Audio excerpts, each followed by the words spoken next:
Okay. What's up? One more time. Break it down. Let me stop. What's up, Ski Sky? And welcome back to Danganronpa Trigger Happy Havoc, the game where we're trying to solve mysteries of who killed who, and also beating in the last part of chapter 5. We just found a random body. We don't know who freaking died. It may be Kyoko. We don't know. So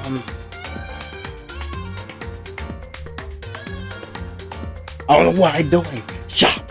I don't judge yet. Detective P.I. Ski on the case. We're solving the murder of the day, baby. Anyway, do the like button. Do hit that like button. Grab my videos, hit that bell, and let's back on some points, baby. Just to make things clear. Last night I was attacked by someone wearing a mask, and whoever that was, now they're, I don't know why, but now they're laying dead in front of me. I told you, there's a corpse hanging out here. No way! Are they really dead? Is this really a dead body? What? You need to begin looking around right away. However, be ever so careful. There's no telling what you might find. Okay. We need to find out who did this. Wait. We need to find out who this actually is. But there's no way to tell with the mask covering their face like that. And the white coat they're wearing makes it impossible to tell anything about the body itself. The victim is a total mystery. But one thing I do know is that whoever this is, they attacked me last night in my room. But why? How did they wind up dead in here? Their heart isn't beating, they're not breathing. All signs of life have come to a complete stop. Thanks to the knife that's been driven into the stomach, their clothes are stained a bright red. That's pink. It appears the bleeding has stopped, but the blood that's there is still wet. Be careful you don't touch it and get some on you. How can you be so calm at a time like this?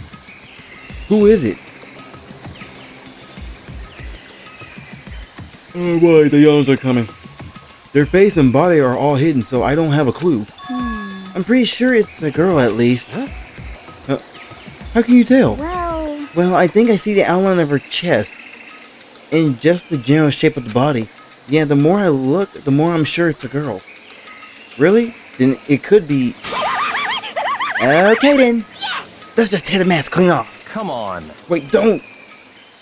But by the time he called out, it was already too late. Coco's hand shot out towards the mask. In the next instant...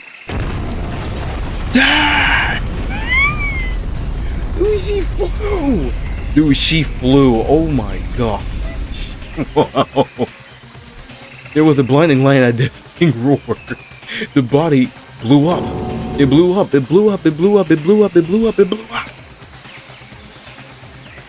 My vision started to darken. I prepared to pass out. But then... Come on. Hurry up. Put the fire out. As my consciousness attempted to float away, that voice reached up and pulled it back down to earth. Someone pressed something onto my hand. It was a bucket of water. Come on, dump the water on it. Okay. The upper half of the body was on fire. I took aim and tossed the water as hard as I could. Well, dang. Thankfully, that was enough to put the fire out. It died down, leaving behind only the unpleasant smell of burning. Oh, I'm looking at something. My bad. I guess that took care of that. But what the heck, man? It exploded. What did you say? I had a bad feeling about that body, but I never imagined it would explode. And now the body... What? It's burnt to a crisp. That's beyond well done, man. Don't compare it to a steak. I'll never be able to eat a steak again. But now that the body is charred, I really have no idea. How are we going to find out who it was? Who is in here right now? Huh? What? If we consider who's not here, that will quickly narrow down who it must be. There's only one person missing. It's Kyoko. Kyoko? Then that dead body is Kyoko? No, they can't be right. Calm down. I didn't say it was Kyoko. But, I mean, who else? There is one other person. In other words, The mastermind. What? What? The mastermind? What the heck? Come on, there's no way. The mastermind got charred broiled? Get serious. I agree. Normally the idea wouldn't... Normally the idea wouldn't be worth considering.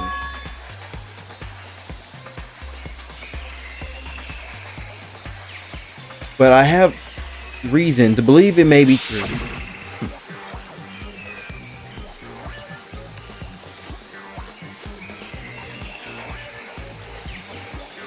The mastermind being dead would explain the other matter, wouldn't it?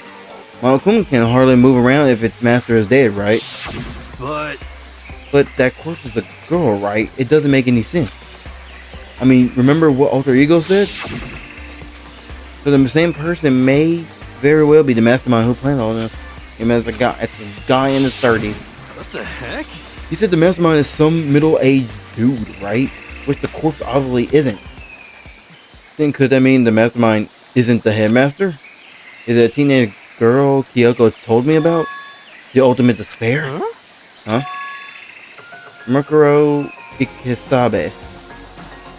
The 16th student at Host Peak. What are you talking about? The other day Kyoko confided in me. She said there was a 16th student here in the school. What? I think you better tell us everything you know. Well, all Kyoko told me was... Mukuro Ikusaba, I get that the part. 16th student, Okay, yeah. the one they call the ultimate despair. Mhm. Watch out for her. It sounds like Kyoko thinks Mukuro is the mastermind.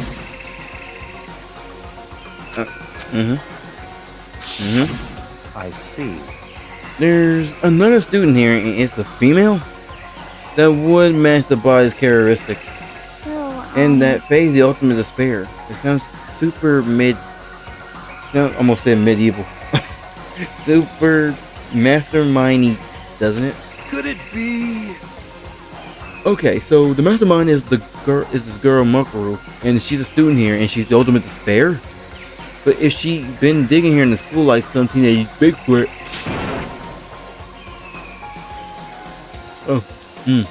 I can't stop yawning.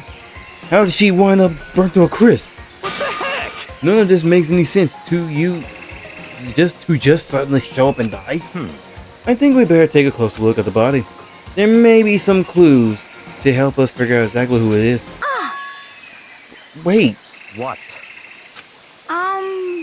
aren't we forgetting something? You know, Toko? What? Oh yeah, she got totally blown up, huh? Forget about her. I'm sure the explosion evaporated her.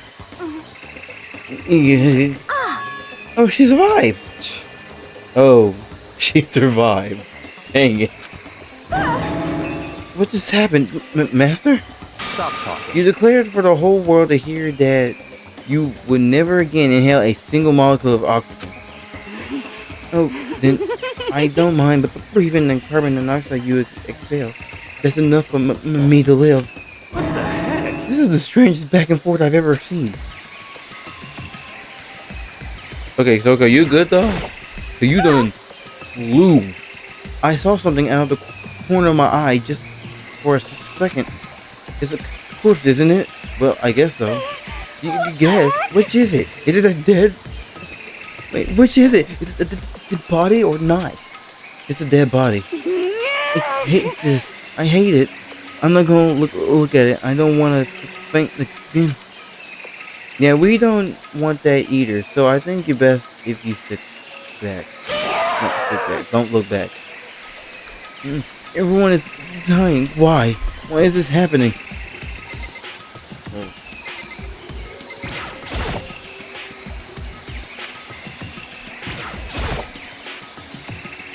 I should take a closer look at the body one more time.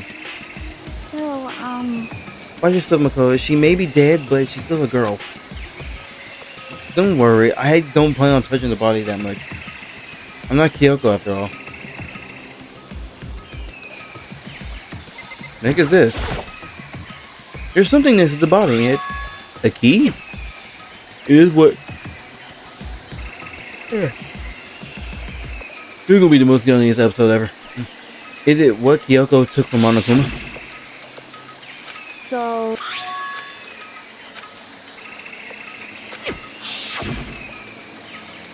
That's right, the key she stole was shaped like Monokuma. This isn't anything like that. Then this key is... What? What is it? Did you find something? Yeah, this was on the ground near the body. I've never seen this key before. What could it possibly go to? So even you don't know then. Kodo, I'm going to give you a very important task. I see. That key might give you access to certain areas we thought were locked. You mean So in other the words, biolab, data center, the headmaster's room, the door rooms on the second floor. It's in your hands. So I'm the errand boy now. Alright. Okay, so let's hit the biolab. Biolab was definitely locked before. Okay, let's give it a try. When I went to insert the key I found in the garden into the keyhole, the key isn't even close to fitting. Which means the key doesn't go to this room. Okay, so that means I'm gonna need a whole turner.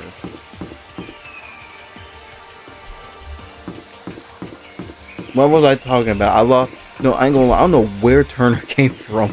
I lost my whole train of thought. The door to the data center was definitely locked before. Okay, let's give it a try. When I went to insert the key I found in the garden into the keyhole, it fits. Then this is the key to the data center. I managed to unlock the data center. I guess all that running around paid off. I had to go tell the others. I immediately headed back to the garden. So you're back. How'd it go? I found which room the key goes to. It's the data center down on the fourth floor. Then we can get into the data center now? I see. Interesting. But why did the now deceased have that key on them? I suppose we'll just have to go to the data center and find out. Yeah, I think you're right. Here we are. Look like the door is still unlocked.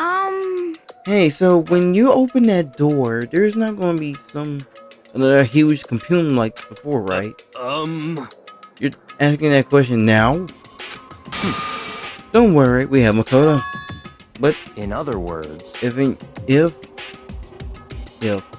I read that if it's in your hand again, it means I trust you.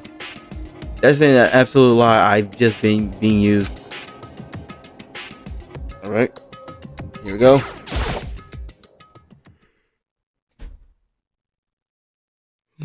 I reached down and put my hand on the door. I closed my eyes and tried to clear my mind. With a silent prayer, I slowly opened the door. Nothing happened. After making sure I was still alive, I slowly opened my eyes. What the frick is it?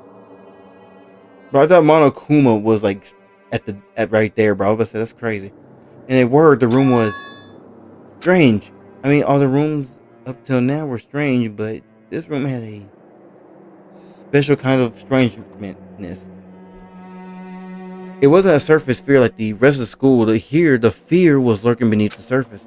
The room was filled with that kind of dread. What? Hey, that's extended a fully. So, look at all those monitors on the wall. Look what they're showing. Each monitor displayed a different section of the school. Dorms, the classrooms, every part of the school was covered. This is What?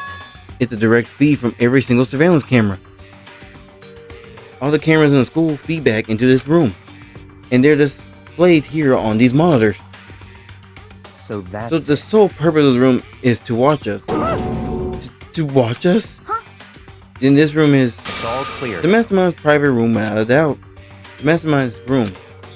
I guess that makes sense. So the mastermind was there, watching us. Didn't I think this is settled? It settles it, I meant, The body in the garden. If they had the key to this room, it can only mean one thing. That was the body of Mukuro Ixiba, whatever, I forgot to pronounce his name. And she was the mastermind. Then the mastermind is dead? Like, really, really dead? It would seem so. We're serious? It's too bad they had to go and die before Master kill himself. Mastermind is dead? Could that really be true? Does that mean it's all over? Because, I mean, that body. Whatever happened, they obviously didn't die a natural death. So who was it that...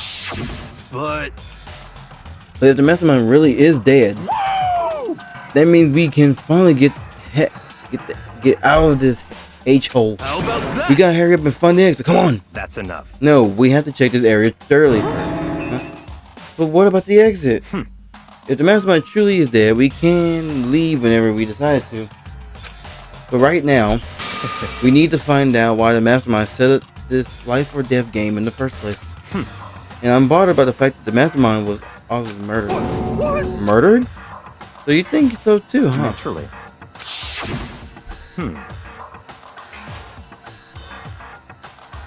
Bear with me, y'all. I'm being sleepy. The state of the course makes it plain as day. There is absolute no doubt. The Mastermind was murdered. But why the guy be that way? I mean, who could have ever even done that? Ignorance. That's exactly why I say we need to investigate purpose and identity of the Mastermind. I'm telling you! Do you understand? You use this insect here ban me from talking to Master ever again. The Mastermind's purpose and why they were killed. This one may very well hold the answer to those questions. After all, the Mastermind must have spent who knows how much time here. Okay then, let's begin our search. It's time to uncover the identity of the Mastermind. Okay, we gotta investigate. What's this TV behind there? What's this TV? Not showing up on this one. Huh. Hey, look. Next to that TV. Is that a TV antenna? How about that? It is. It's just like the one my grandma uses. It's totally one of those high-def TV antennas. Wait, so if we hook that antenna up, we could watch TV? Someone say TV. You know? Well, Saturday morning Hina's here. Are you talking about me? Okay. Anyway, if we can watch TV, let's do it. Come on. You know? Alright, you all starved for info from the outside world, huh? Alright. Let me work my magic. You'll be quantum leaping your way to the TV land before you know it. I mean, I get the reference, but what is he talking about? I heard about this door. The door's kind of creepy. It's got a picture of Monokuma on it. What could be inside? No luck. The door's locked, right? What if you use the key that opened this room? Let's give it a try, just in case. Nope, no good. It won't even fit in the keyhole. Oh. Yeah. Well, don't worry about it. Everything's fine. The Mastermind's dead, right? So nothing gonna happen to us. Yeah, I guess you're right. I can't stop thinking about that door with Monokuma's picture on it. But worrying about it isn't gonna do me any good. Hina's right. The Mastermind's gone, so nothing to be afraid of anymore. Okay. There's a bunch of computers all lined up. They look like high school PCs. Wait, not high school. High performance PCs. Nothing like the agent laptop Alter Ego was installed on. They're all on, but they seem to be locked. So, what can we do anyway? Just use your fighting spirit to force your way open in? What century are you from? The Mastermind must have been using these to monitor the network and Alter Ego. You may well be right about that. What? But there's no point in thinking about it now. You're right. Okay, what else is there?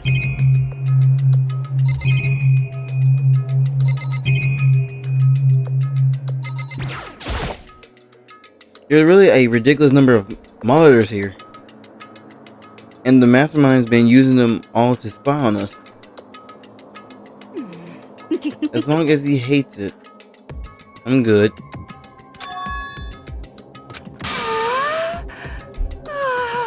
I had a feeling she was gonna say something like that. That's why I said I'm good. Look at the master go. It's like a feast for the eyes. How much is a monthly membership? Stop. You know? Huh? Oh. What'd you call me? What's wrong? Good news for all you Saturday morning kitties out there. I think I got the TV working. Really? Now all we gotta do is switch it on. What? Then do it. What? Freaking idiot mastermind. All you guys need to cut free from your regrets of the outside world, and they were sitting here watching TV the whole time. They really thought they could get away with it. What the heck? This is... It's the feed coming from the surveillance camera monitor of this room, right? What the heck? Why is that? Come on. Well, I said why it's weird. I said why is that? Hey, what are you doing? Huh? That's really weird, huh? You're weird in every way possible, and not just weird, super weird. But This TV isn't hooked up to anything but the antenna. So how's it showing the camera feed? Well... Did you try changing the channel? No, I think I tried that. Oh, good idea. Let's give that a try. Here I went through each channel one by one.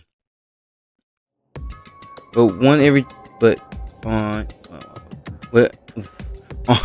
on every channel, it was just us. It was a live feed of us standing there in the data center. what the heck? What? Oh, here it said, is it broken or something? Could it be? No, there must be some kind of trick to it somewhere in this row.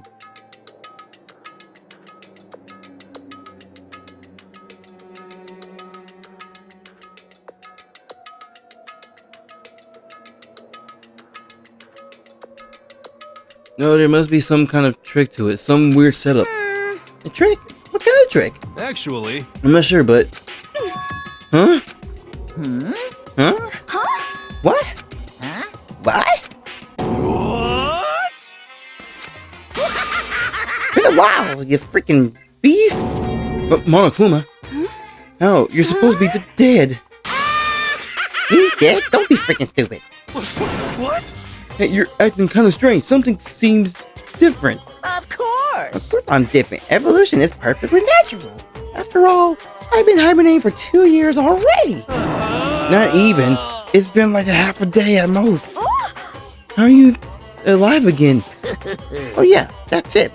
The look on your face, sis, right now is sublime. That's why I wanted to see the moment you went to hope to despair.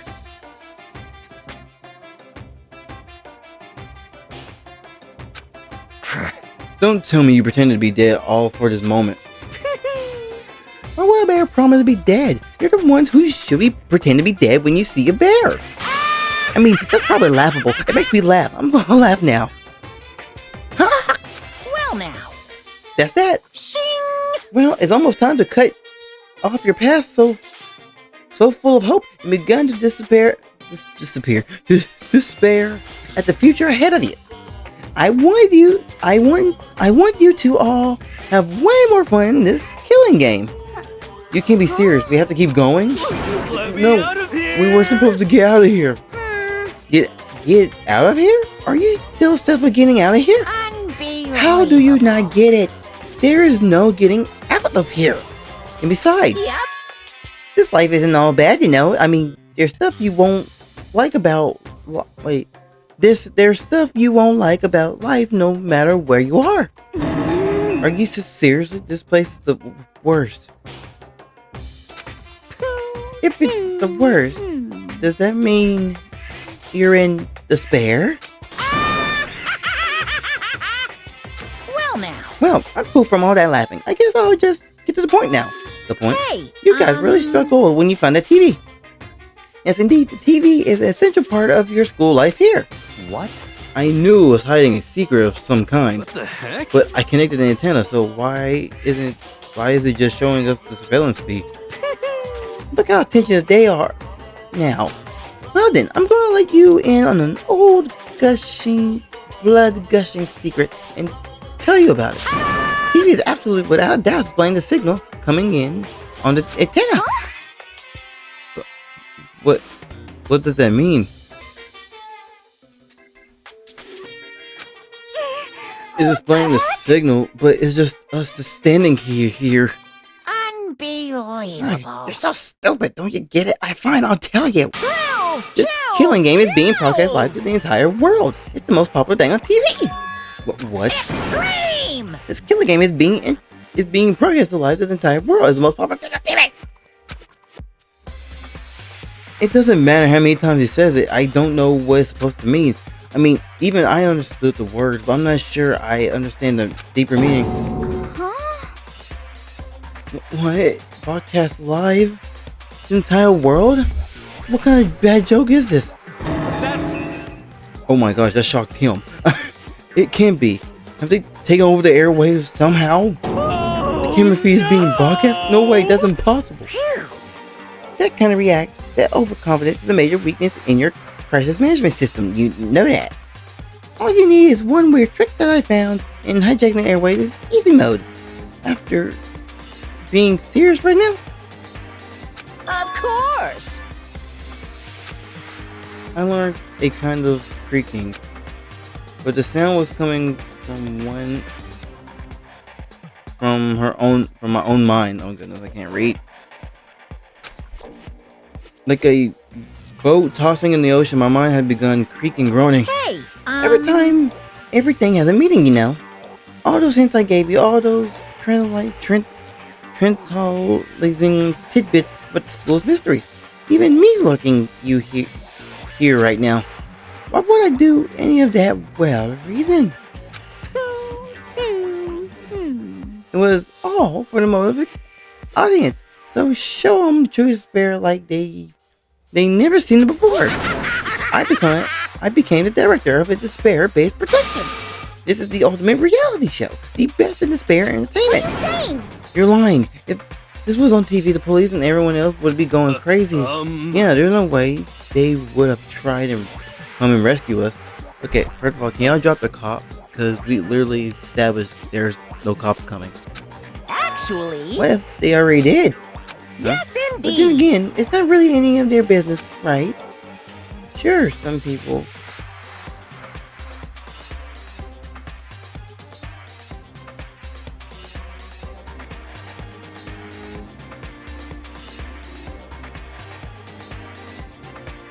Sure, some people might yell at their TV to try and warn you, but who would actually come to help? Don't you think that's possible? I don't really know personally though, so whatever. This can't be.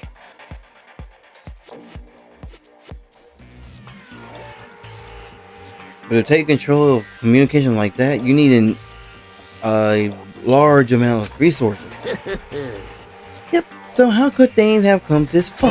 Well, that's the secret. There's something you all need to do first, remember? Of course. Yeah, duh, there's the little business of the freaking body announcement. That's crazy.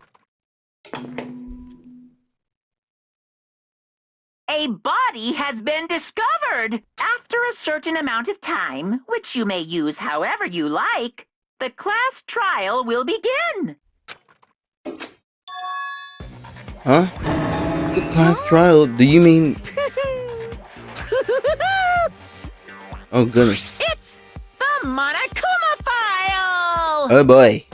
Heart-pounding excitement. Okay, things are going to get pretty crazy from here on out. You're in for a heck of a ride. I can't wait. And then he was gone.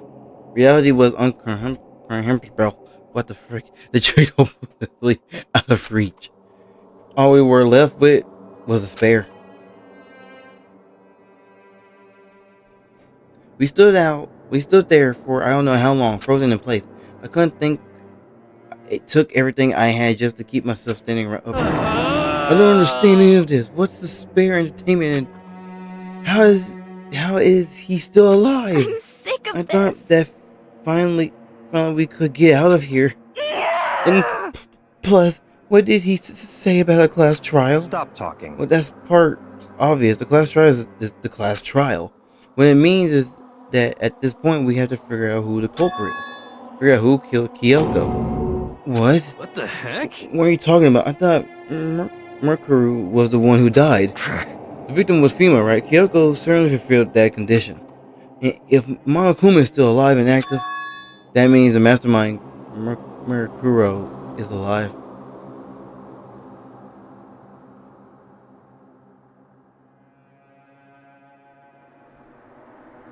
Oh goodness gracious! That means the mastermind Mukuro isn't dead. So naturally, that body can't belong to her, so it must be Kyoko. There is no other possibility. The body is Kyoko? Kyoko has been murdered? No, it's not possible. Because I don't know anything about her yet. I don't even know who she really is. To have it end like this? I don't believe it. I refuse to believe it. Quiet. Whether you believe it or not doesn't change chicken.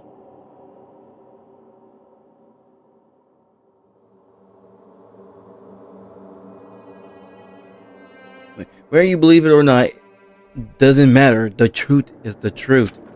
If you refuse to believe, it's your responsibility to uncover the truth for yourself. Myself? Anyway, we better begin.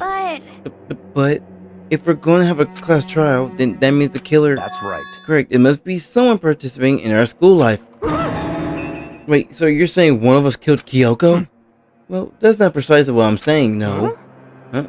But you just said... Stop talking. I don't have time to explain right now. There is a veritable amount of issues I need to confirm. So I'm going to begin my search. If you value your lives, you'll put everything you have. Once, twice.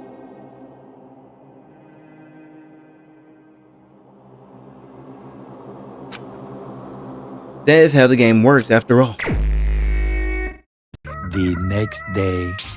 Due to the explosion, the victim's identity is unknown. They were, however, dead before the blast. The victim had been stabbed a single time with a knife, which went completely through their body. They had... Sorry. I'm trying to get myself... I think it's more this way. There we go. They had also been struck in the head with an object about as thick as a metal pipe. The body was covered with other wounds, but these were at least several days old. So even the Monokuma file doesn't tell us who the victim actually was. The unidentified body, could it really be Kyoko? Or... I have no choice. I have to investigate. I have to uncover the truth for myself. No matter what, I have to find out what happened, or we're all dead. I need to go back to the scene of the crime, back to the garden. Bet.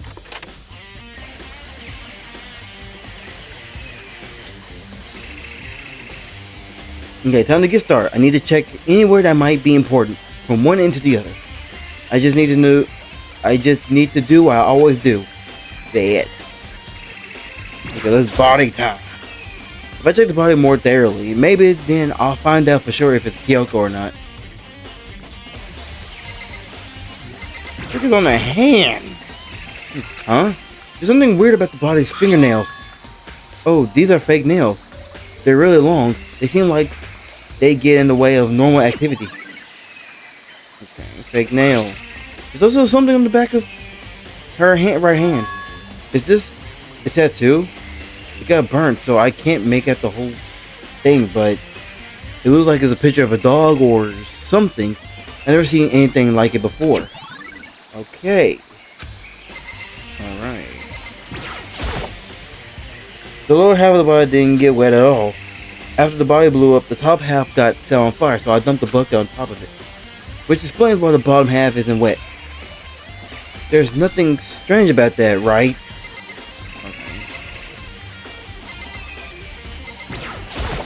Okay. Alright.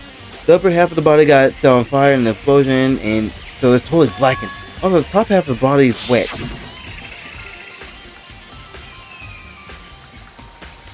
That's because it got set on fire and I threw water on it. Since I only threw water on the part that was on fire, the bottom half is still dry. In other words, there's nothing strange about the top half being wet. There isn't, right? The explosive body analysis. Okay, what else is? Okay, and then oh yeah, the knife. The white jacket the victim was wearing got totally burnt up. There's only one little piece left. Okay.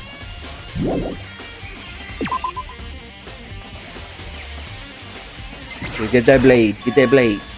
There's a blade laying on the ground. Is this? It must be the knife. Oh goodness. It must be the knife that was stuck in the body before it exploded. The force of the explosion must have thrown it over here. The Monokuma file says the knife went all the way through the body from front to back. Does that mean the knife is what caused the fatal injury? Anyway, the knife.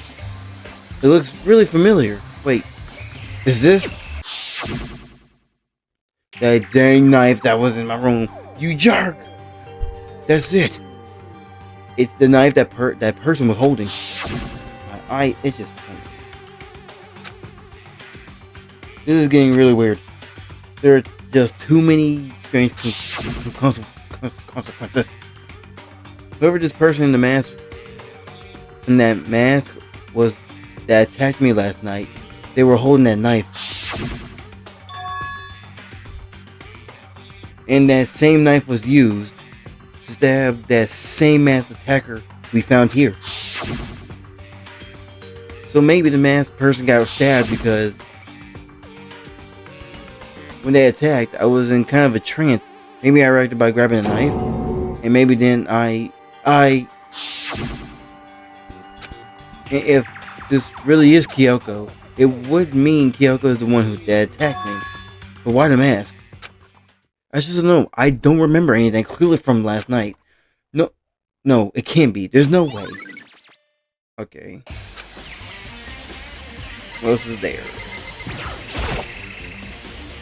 These are like fragments of something. They all burnt, so I can't really be sure, but I feel like I've seen something like it before. But where? Wait, was it there?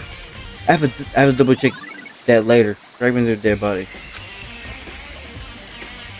Should I feel like I've seen that? I remember there were some chickens in the chicken coop. Wait. Why is there 4? Yo. I move my keyboard. Wait, what's going on, Makoto? Oh, I'm glad you're here. Listen, do you remember how many chickens there were in here? Of course, there were precisely 5. Yeah, right? Huh? What's wrong? There's only 4 chickens. Now, we're 1 short. Huh? That's so weird. I wonder when it disappeared. I was down here just before nighttime last night, and there were definitely 5 chickens then. What? What are we going to do? Going from 5 to 4 is going to have an impact on the structure of the world. Conspiracy! It's like a jigsaw puzzle, my man. If even a single piece disappears, the entire world will remain unfinished. I did my best to ignore Hero and focus on the palm of my hand. Why did one of the chickens disappear? Could it be related to the case? Chicken! Okay.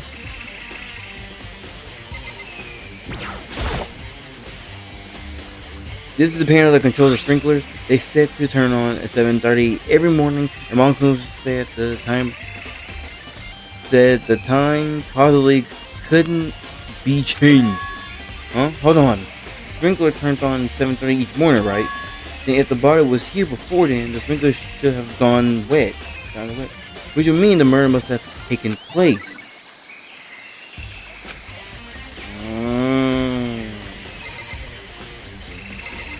Let's take the shade. Just to be sure, I should take a look in this tool shed. The room is dusty, in other words, a very stereotypical tool shed. Is that a tarp? Wait, was there a tarp in here before? I should probably look into that. It could be related to the case. Oh. The top is wet and covered with mud and grime, but on the underside, it's totally clean and completely dry. One side of that tarp is wet and dirty. Something about that bothers me. Interesting. That's the one thing in here that concerns me. That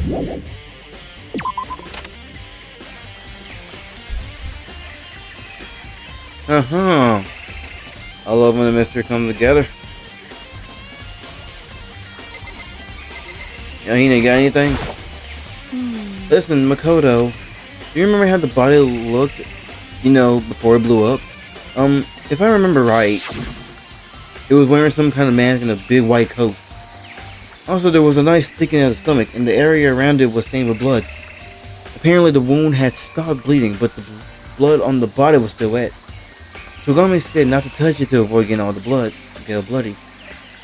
But for how much blood there was on the body, I didn't see any on the ground around it.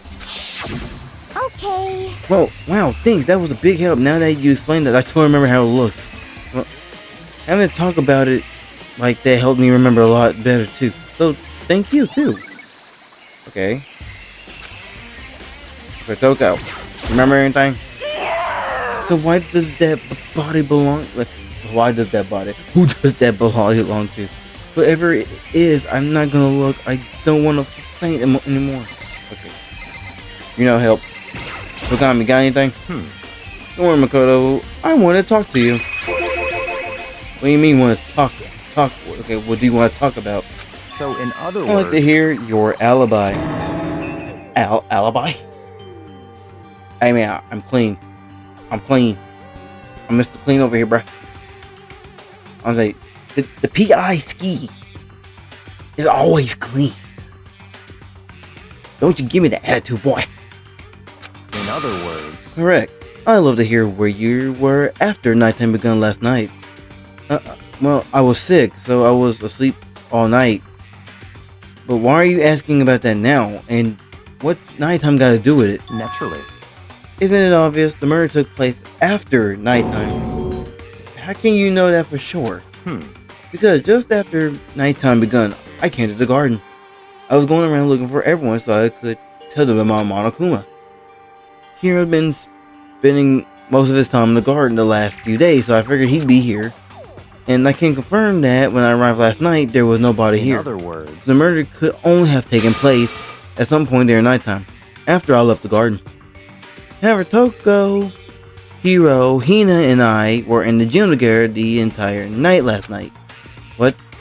Once I found Hiro in the garden, we immediately went to Toko and Hina's room to get them.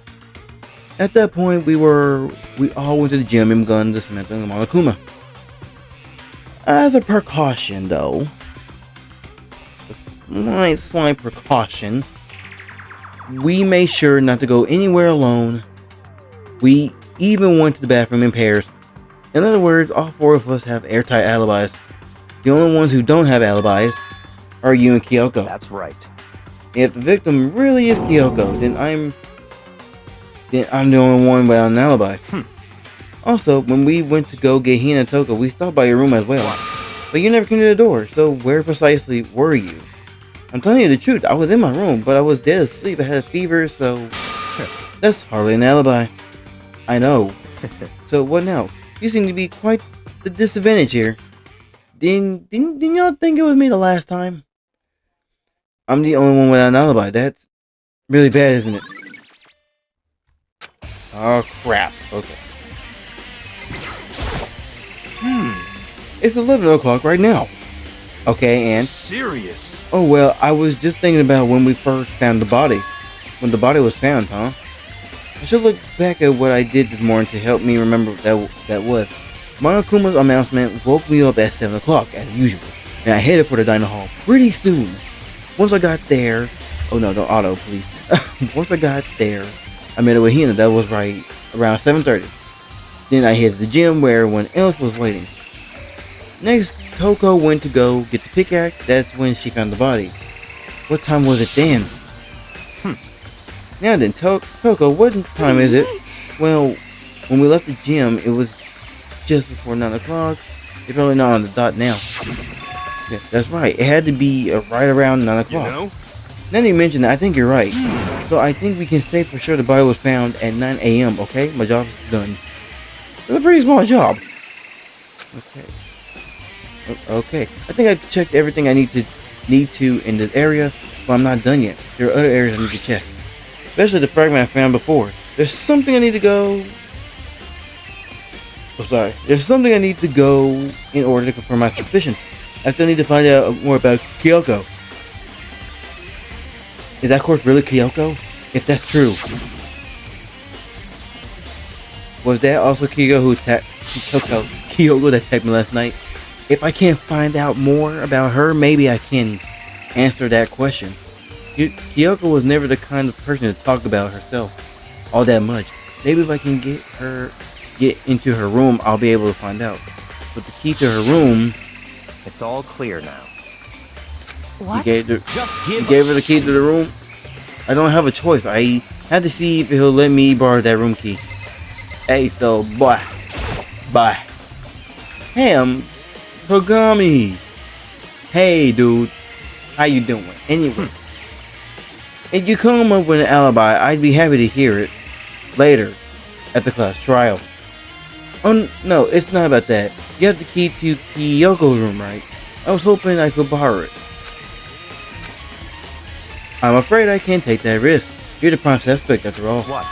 Of course, if I were to go with you, that would be a different story. Then will you go with me?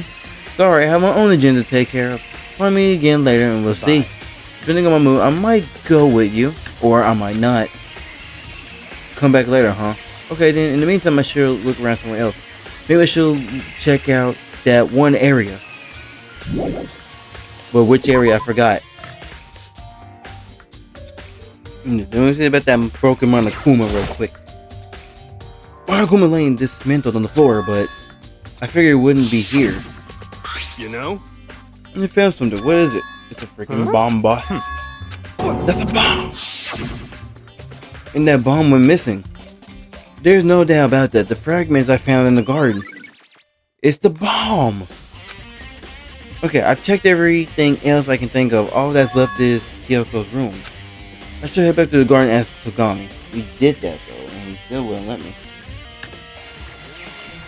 Yo, you done? You think you can go soon, Togami? Let's go. I wanted to check out Kyoko. You wanted to check out Kyoko's room, right? Very well. Let's go. Wait for me. Togami walked off without a second glance. I hurried after him on our way to the dorm. I'm coming. Boy, man, for a tall freaking pair of legs, you walk fast. Okay, I walk it. Well then, here we go. Togami took the key out and slid it into the keyhole, and then it's open. Looks like it thinks. Let's go.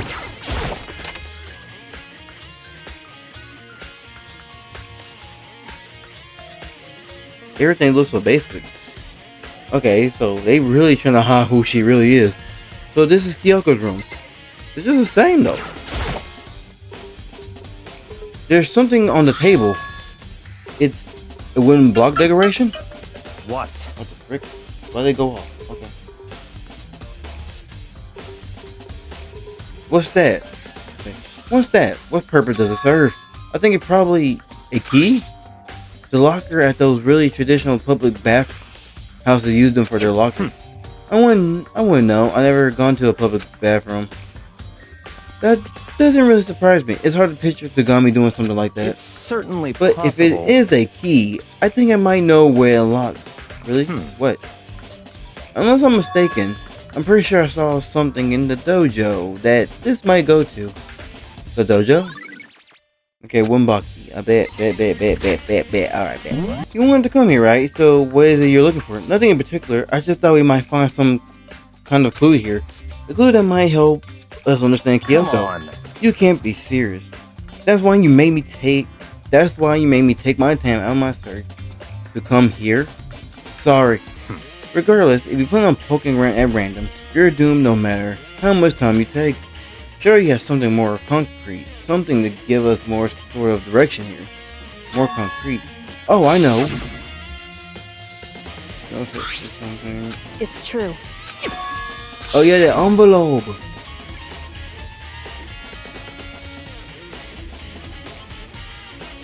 I'm sure I have it here somewhere. Found it.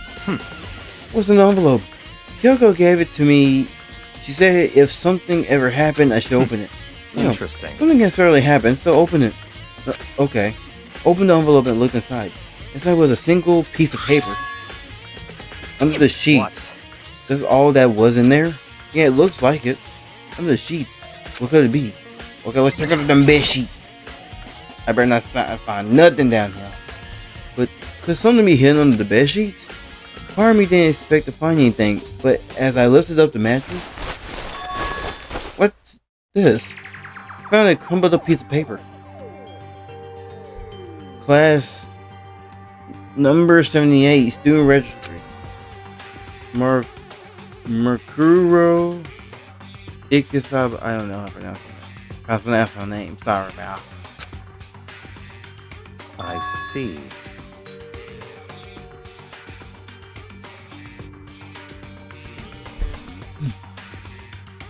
It appeared to be Moro's profile. Yeah, it looks like it. That's probably the other thing Kyoko stole when she snuck into the headmaster's office, along with the key.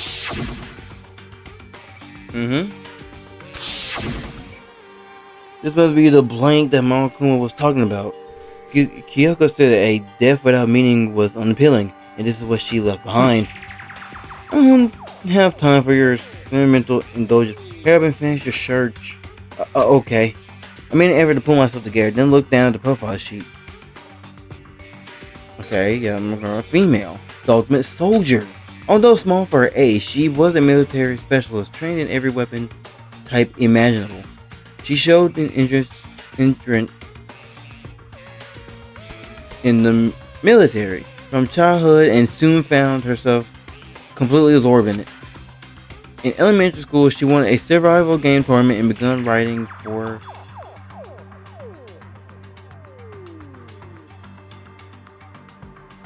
military magazines.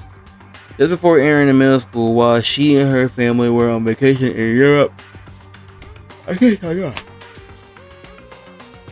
I'm not that sleepy though, that's the funny part. And she disappeared. The story of a young Japanese girl being kidnapped quickly took over Japanese media outlets. An intense international investigation turned up no information and she was never found. However, she reappeared in Japan 3 years later, alone and completely unannounced. She revealed that she had joined a mercenary group known as Fenrir for those 3 years. She insisted that she hadn't been kidnapped, that she received battle training of her own volition. I think that's volition, my bad. However, she never revealed why she decided to return home when she did. Interesting. The Ultimate Soldier, a mercenary group? It doesn't feel right. The world I grew up in, it's completely ingrained in a different dimension. It's like one non-fiction and the other sci-fi. There's no way to even compare them to. That's how different this is. This is how different things are just an ordinary person. But then, I see. I never imagined it would hear the name Fenrir. I don't even know how to pronounce that. In a place like this, you recognize it? Naturally. The mercenary corps, the Fenrir Mercenary Corps is a control of battle-crazed warmongers, but they do have their uses, and that always gets the job done. That's worth remembering. This is all part of a world totally removed from the one I lived in. I have to say, I'm intrigued. Every room I've heard says that they had. Wait, does it have or have? No, that's that Fenrir has already. Found it. Wow, looks like our hero becoming a bit player, and a bit player is becoming a hero. As you, huh? What have you got in your pretty little hand there? Uh-oh, you found a profile. So what if we did? Don't freak out on me now. Don't freak out on me. I'm not gonna hold it against you or anything. In any case, you're wondering, I don't hold it against Kyoko either, even though she stole and hid it. After all, there's no rule against stealing, is there? But who I can't forgive is Miss Sakura, who broke the rules and busted into my headmaster's room. Maybe I'll drop her corpse out here and slice it up and devour it. Bears are omnivores, you know. What? Our rules violations really so unforgiving. You're quite adamant about those regulations of yours. Of course, a proper school is built on the dedication to organization and order, which is why even I, as a school headmaster, have to follow regulations myself. Oh, so you're saying you have to follow your own rules too? Of course. Absolutely. I can't have you complaining about how unfair it is and all. Now, can I? In fact, the one subject of frame release? Where I said fairliness. What did I say? I don't know where my mind went for a minute. On the subject of fairness, would you like to know something interesting? Interesting? It's about the one writing the rules. They're actually one of the participants in this killing game.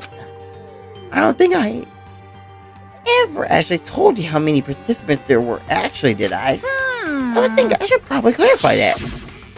Hey, When you all got together in the main hallway back when there were 15 people there, right?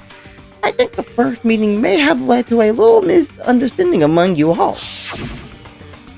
A misunderstanding? Are you saying? in other words. That's right, there were actually 15 of you. Yes, indeed. The total number of students taking part in this killing game was actually 16. 16. Then Mukuro Ikusaba, the 16th student. I know the 16th one student. make watch out. the 16th student, Mukuro. She's part of the school life. So the one making all the regulations is why? Huh? You say something? Why are you telling us this? Oh, well, because like I told you, this killing game is desperately popular. It wouldn't believe their ratings. It's just we've got so many viewers now. I wanted to make sure everyone was on the same page. I don't want to wake up on a hurricane of complaints and hate mail, you know? Yes, indeed. Makes sense. Well, now. Well, that's all you got. All you get from me. Oh, and actually, I do have some revenge to get, so I have an extra bonus for you. Revenge? I want to get back at that sneaky Miss Curry, so I'm going to share a little secret with you. Seriously? Hey, You know how she wears those stupid gloves day in, day out, all the time? Well, don't tell anyone I told you, but she wears them to cover a bunch of hideous scars that she doesn't want anyone to see. What?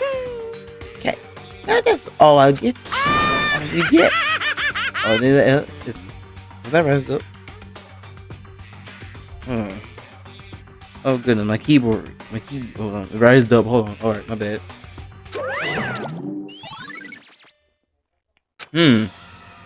Kyoko wear those gloves to cover a bunch of scars? Wait, so on the back of her hand, the tattoo. Monokuma specifically said that they were scars, right? And that's why Kyoko wear those gloves to hide the scars. Which means those fake nails on the corpse. Are you thinking about Kyoko again? Huh? What? Forget about her. What matters right now is uncovering Monokuma's trap.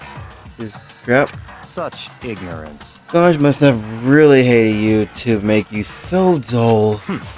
Don't you remember when Monokuma just told us? He said there was 16 students, right? Which means Mukuro was a student here. That's right. Officially, Monokuma was trying to tell us what Mukuro is the only one creating the rules of the game. But why would he tell us that? And why now? He said he wanted to make things clear so there weren't any complaints later. But the mere fact that he said that power is...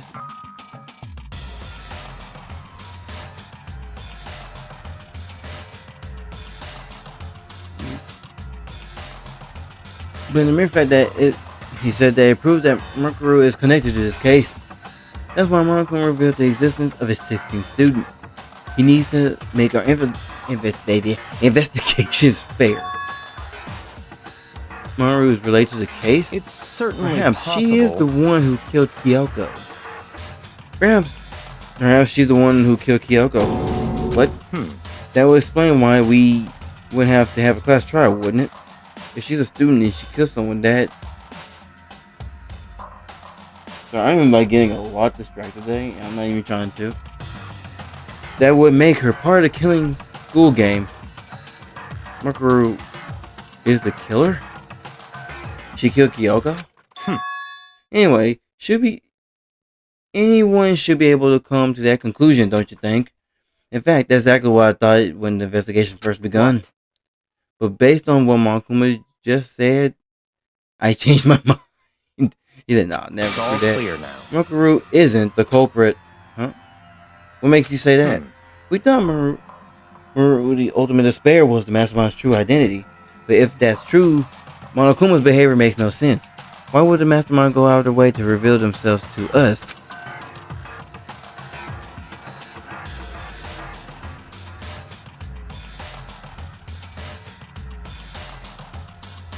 That's a good point. So, in other words, Mukuro giving us information that would raise questions about her would be bold to say at least. It makes more sense than to assume that Mukuro isn't the culprit. So that's the trap. They want us to expect Mukuro and come to the wrong conclusion. That's what makes sense to me. The way you say it definitely does seem possible. But, it does seem possible, but if that's really true, if Mukuro isn't the killer, then who is? Well then, I believe our work here is finished. Let's move on. I'm sure there are other places in need of investigation. I should find out if that key and the dojo really are connected. let's go. Well, are you coming?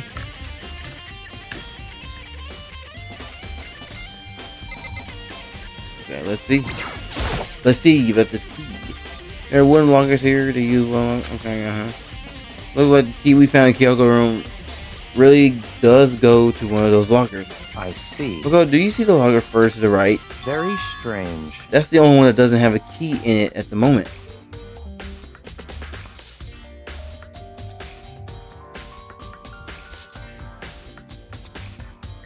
You understand what that means, right? I should probably use the key we found on that locker, right? But just try it. Okay. I took out the wooden block key and started into the locker's middle lock, and the locker easily accepted the key and it opened.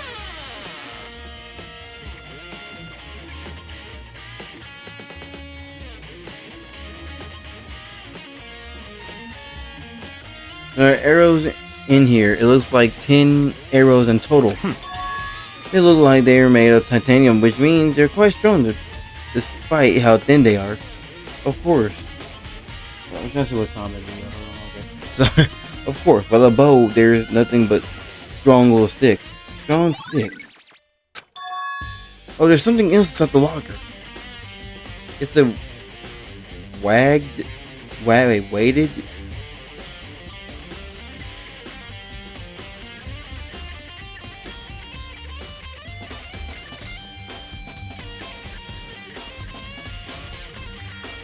Now, I wonder what this was used for. Is that a bloodstain? I see. If it is, that means it must surely be related to the case. This duct tape is related to the case somehow. Now, how could it possibly be involved?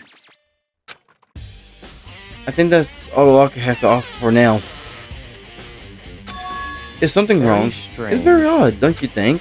The locker was hiding items that were clearly related to the case. But how did the key to the locker wind up in the victim's room? Why? Or perhaps Togami? Forget it. Come on, we need to continue on to the next location. What next location? There's something we need to look into. We need to do more research on what?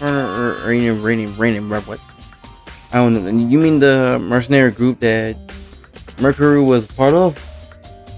But how are you supposed to find out about that? Isn't it obvious? Where in this school would you go to do research on something? Research. Are you talking about the archives? That's right. The archives have all kinds of info that the general public doesn't have access Let's to. go. We only have so much time before the trial begins. Let's hurry.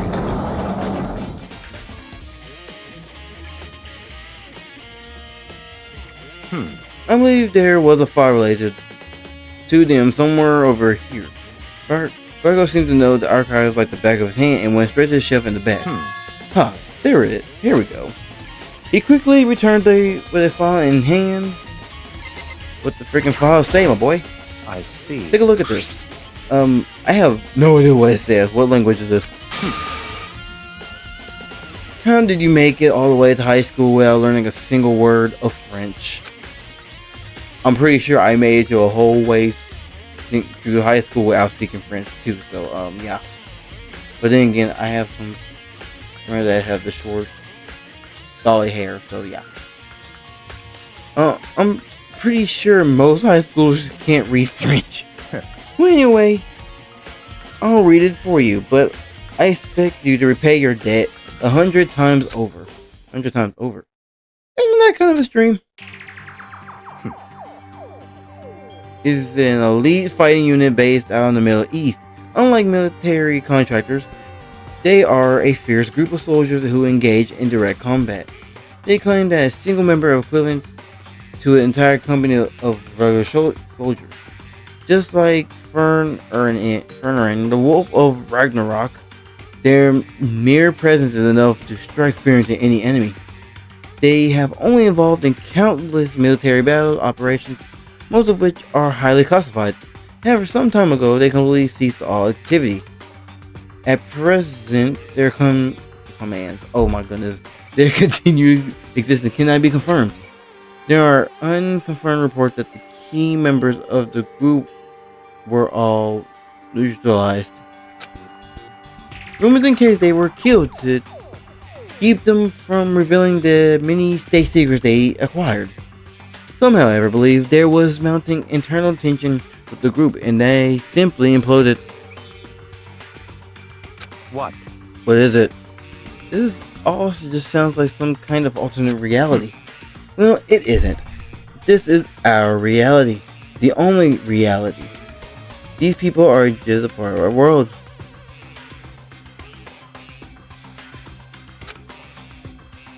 Their battlefields aren't much different from our lives here. An unpredictable, unimaginable world. That's what makes it all so exciting. Exciting definitely isn't the word I could use.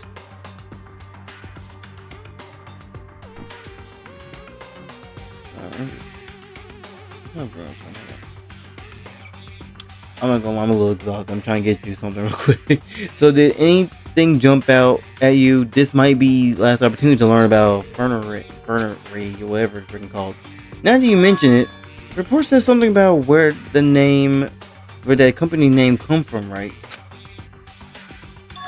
That's right. It said Ferreiner is the Wolf of Ragnarok. Speaking of which, would you like to know something interesting related to that? To show that they're a member of the team, each soldier that joins the squad will get a tattoo representing the fox on their hand. What? They got a tattoo of the wolf? Could that mean it's class trial time? It's fair, ding dong ding ling.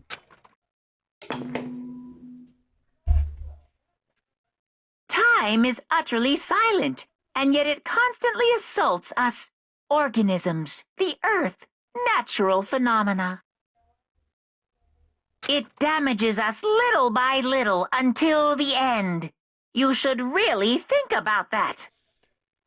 Not really, no, but I don't care. Anyway, it's time to begin the class trial. Thank ya. So, please meet up in the usual spot. Alrighty. See you later.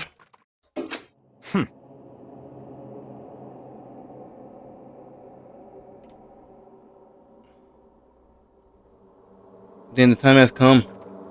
All we can do now is try to uncover the truth during the class trial. That's right. It would seem that way. let's go. The red door. I want to step in that red door. But it's so shiny and bright. This is where all the killing happens. Oh dear. Oh dear. Whoa, Togami and Mukuro showed up together? Ah, Where the heck have you two been? You've just disappeared without a word. We were investigating, of course. How could you not figure that out by this point? Mukuro ranked high enough for you guys to go off together? Just the two of you? Huh? Why are you jealous? Hey. Are you? Or are you thinking of some kind of fantasy for real?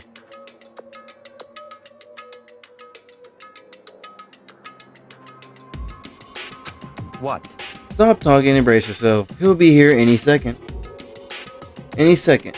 He could show up at any time. When I imagine what was about to happen, I'm really tense up and impaired myself. But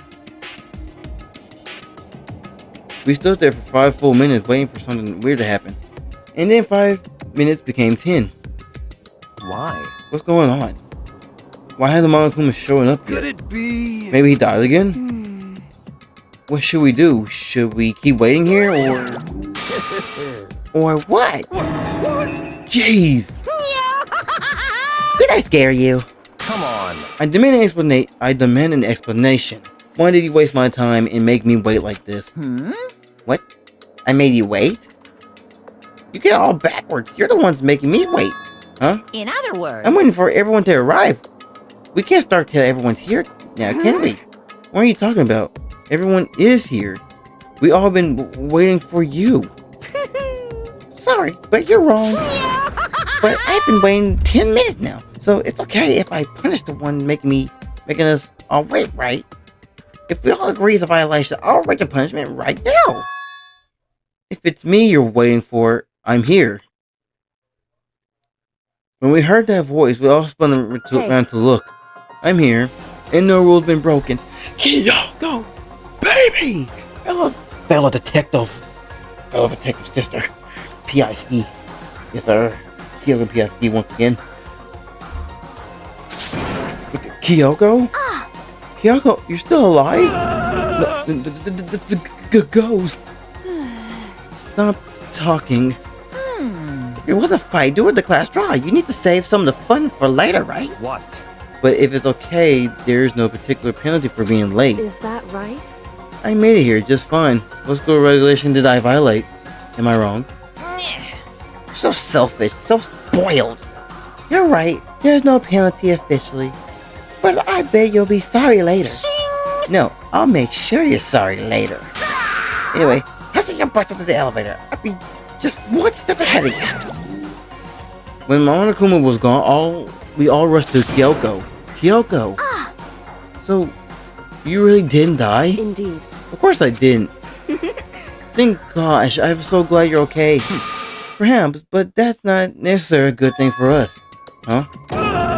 He's right, now we gotta deal with a ghost. I just told you, stop talking. Let's go. Come on, let's just go. Whatever we need to discuss, we can do it during the trial. Wherever looking directly at Kyoko, Togami stepped onto the elevator. Master, wait for me. Good call. Who knows what might happen to us if we take too long. But I'll be happy when the trial is all over. One after another, everyone piled in the elevator, but I couldn't help myself. I had to talk to Kyoko before the trial started. Kyoko, what the frick happened to you, girl? Listen, before we get started, I have to ask you. Where have you been this whole time?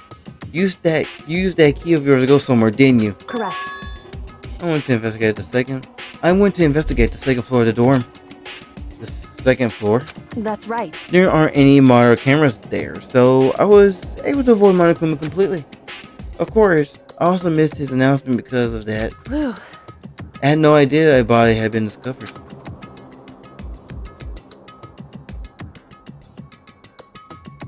Then, when did you find out? So Just now, I finished my search and came back down just in time to hear the class trial announcement. I took some time to go over the crime scene first. I can't go to a trial completely uninformed, can I? So that's why you were late. however, I'm sorry I kept you all waiting. But if you were on the second floor of the dorms, then that's what the key you found goes to? Wrong. Actually, to be precise, not quite.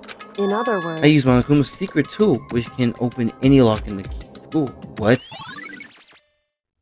Oh. Just a second. Hey, what are you two doing? Hurry up before we get in trouble with Monokuma. Makoto. We can go over all the details after we get you to trial, okay, Makoto? Right now, I just want to focus on surviving our current situation, because it's probably the single most crucial moment so far for me. For her?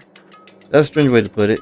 The class trial is important for everyone, right? So why would she say it's a crucial moment for her? Goodbye. Well, if that's all, seemingly unconcerned, Kyoko made her way to the elevator. I'm just overthinking what she said, right?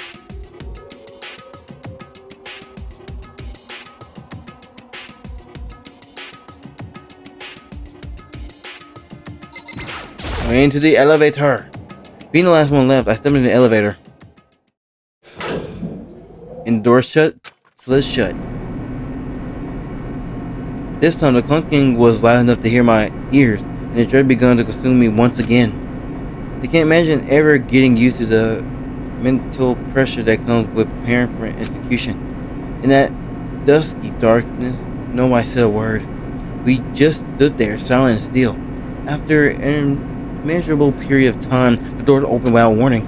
A dazzling light penetrated every depth of my eyes, but it wasn't the illuminating light of hope.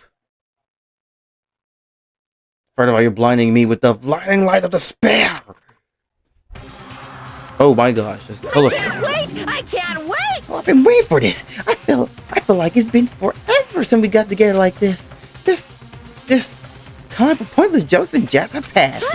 Chills! Let's get on with the show. And so the curtains opened for the 5th time. A deadly judgment, a deadly descent, a deadly betrayal, a deadly riddle, a deadly defense, a deadly fate, a deadly class trial.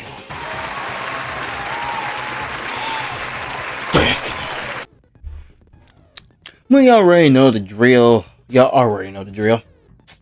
I already did my part. Now it's time for the Ace Attorney smart guy to come in and fill my spot. I mean, I could do his job a little better, let's be honest.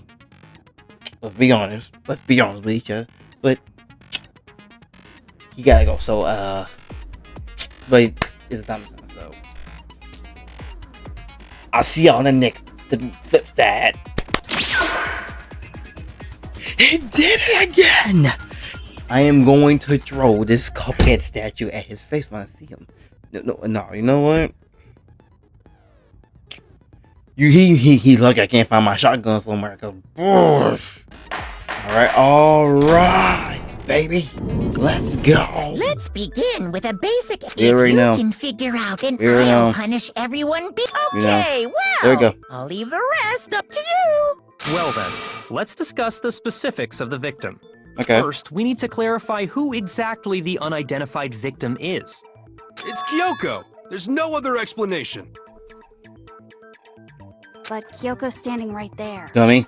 No, that's a ghost! What the frick is wrong with you? But she has legs and stuff. Yeah. Well, that's just because... she's like the latest evolution in ghost technology! What? There's a limit to how much ridiculousness I can tolerate. Okay. So I just have to prove that the corpse isn't Kyoko, right? Then let's compare Kyoko's traits to the traits of the dead body. Her traits? One important trait Kyoko has that proves the body doesn't belong to her. We're talking about, first of all, the piercing glare is crazy. With the gloves. I'm talking about her gloves. They'll give us some insight into the mystery. I'm sure of it.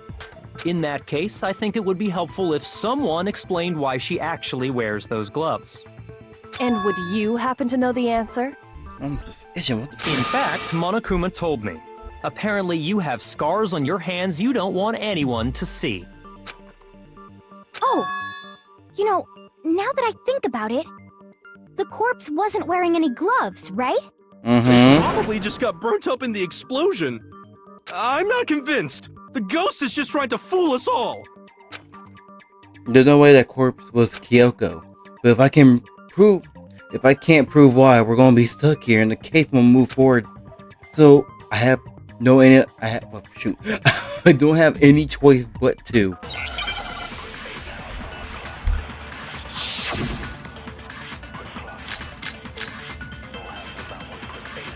Alright. That Kyoko there is just a ghost.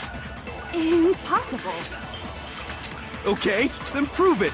Prove she's not a ghost. The dead body wasn't wearing gloves. They got burnt up in the explosion. Then she was wearing gloves before the explosion? Well, yeah, she must have been wearing gloves. Nope. No, that's wrong. I messed up. It's been a while. No, there's no way the corpse was wearing gloves.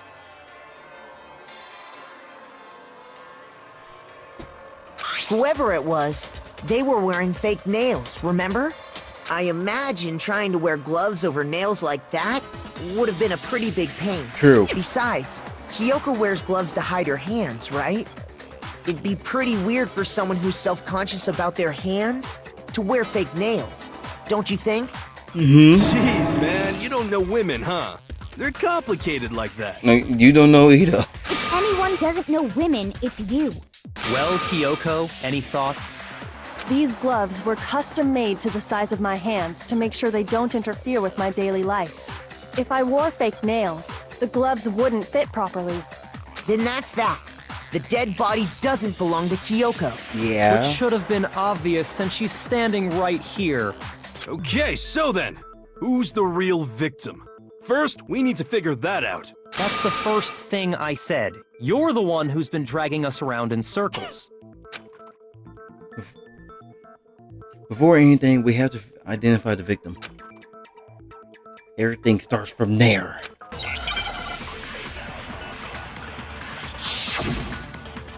You stop. That was stupid. Okay.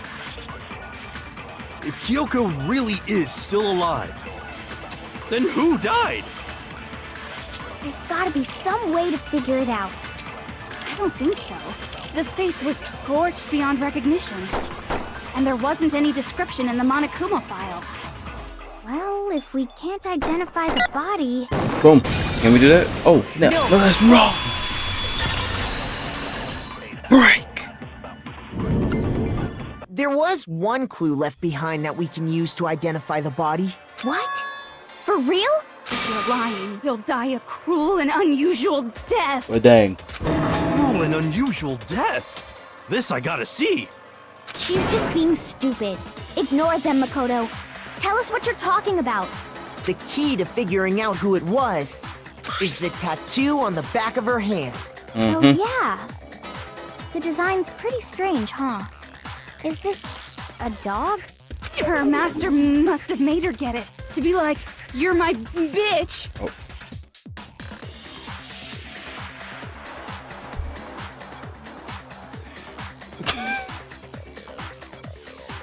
Seriously? They really did something that humiliating? No, that's not it. The identity of the victim is hidden within that tattoo. Oh, really? If we compare the tattoo to other information we have, the victim identity should be clear.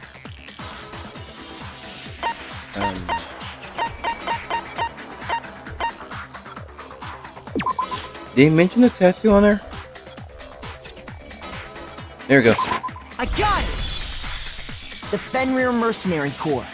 That's the name of the military group Mukuro Ikusaba belongs to. Okay, so... To show that they're a member of the team, each soldier that joins the squad would get a tattoo representing Fenrir somewhere on their body. Fenrir? The image that represents Fenrir is a wolf. Or a dog, but it's a wolf.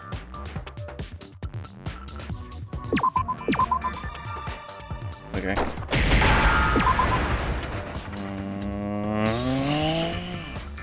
There we go. I understand. The representation of Fenrir is a wolf. Fenrir, the Wolf of Ragnarok. It's from Norse mythology. A huge, world-ending wolf beast. Oh yeah, they said something actually worth something. He's the child of the trickster god Loki, and a female giant. Man, after all this time, we finally got a glimpse of the literary all-star. Right? A wolf tattoo. Then that means... Exactly. The body we found had a tattoo of a wolf. Which means that person must have once belonged to Fenrir. So it must have been Mukuro. What? Hold on. Isn't she the one that was behind this whole thing? You sound surprised, but you're absolutely right. Yes, indeed. The trial this time is to solve the murder of Mukuro Ikusaba. Are you saying the mastermind is dead? And now we have to have a coup-last trial? Not exactly. No. It means we were wrong in thinking that Mukuro was the mastermind at all. But I mean, being the ultimate despair seems like a pretty mastermindy title to me. Maybe we shouldn't have been thinking of her as the ultimate despair in the first place. After all, looking at her profile, I didn't see anything that would fit such a description. All it said was that she was the ultimate soldier. If I remember correctly, that other information came from Kyoko. That's what you told Makoto, right? So that means Kyoko got it wrong? And who was she? Who was Mukuro Ikusaba? She's been gone this whole time? And when she finally turns up, she gets killed. Usually when there's a scene where an important character dies, it has a lot more detail. So you're saying she I'm lost. wasn't an important character? Which would mean she was the same as us. Just another participant. Then who's the real mastermind? But when did she participate? That's the question. It must have been the Hope's Peak Academy headmaster after all. No, the headmaster has nothing to do with it. But how can we trust that? We already know your information about Mukuro was wrong. My information was not wrong. Okay. We're in the middle of a trial right now. Figuring out who killed Mukuro is first and foremost. Please You limit get all mad. future prattle, chatter, and chit-chat as much as possible. Fine.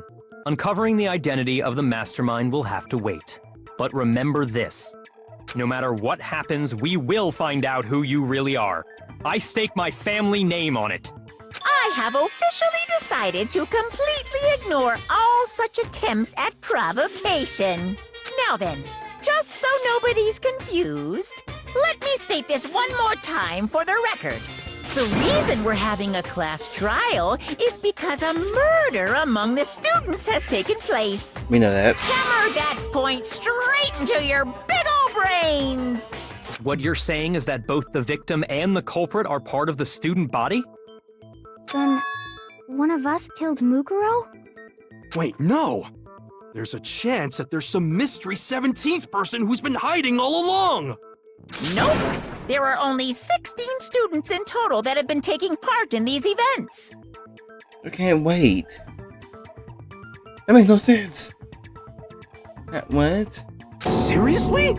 Then one of us killed Mukuro? My head hurt. This is going to be the death of investigation. Who did it?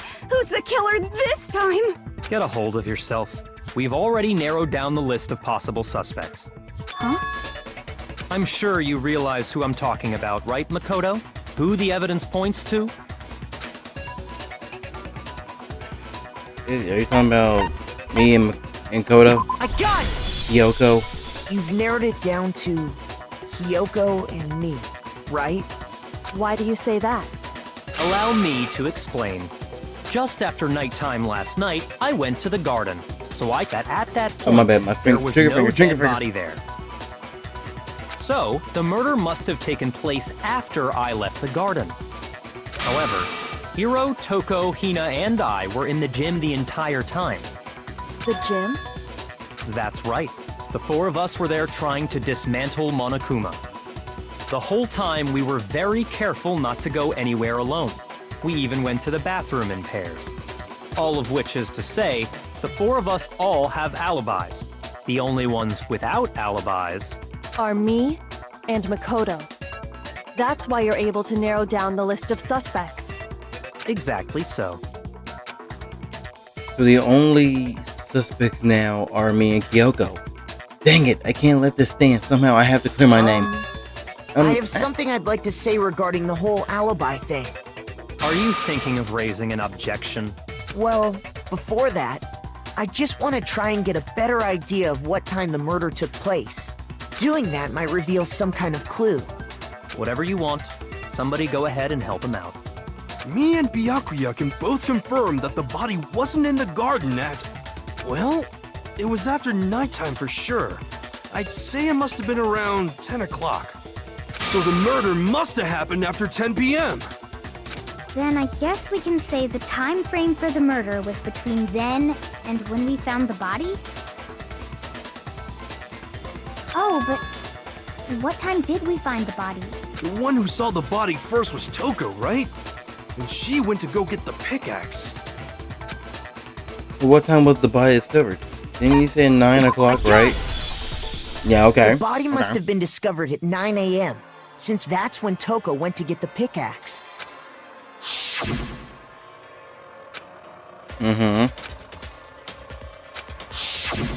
He's right. It had to be around then. So we can be totally sure the murder happened sometime between 10 at night and 9 in the morning. For me, I was already asleep before nighttime hit, so I don't have an alibi after 10 o'clock. But I'm sure I met up with everyone else before 9 this morning. We ran into each other in the dining hall, right? That was around... Oh yeah! Right around 7:30. I remember checking right before I went in, so I'm totally sure about it. Which means from 10 p.m. to 7:30 a.m., you don't have an alibi. The murder happened between 10 p.m. and 9 a.m. And I don't have an alibi from 10 p.m. till 7:30 a.m. Okay then. Looks like the game has begun. If I can provide an alibi for that period, then I just have to prove the murder didn't happen near the time I don't have an alibi. To do that, I have to make it clear when the body ended up in the garden.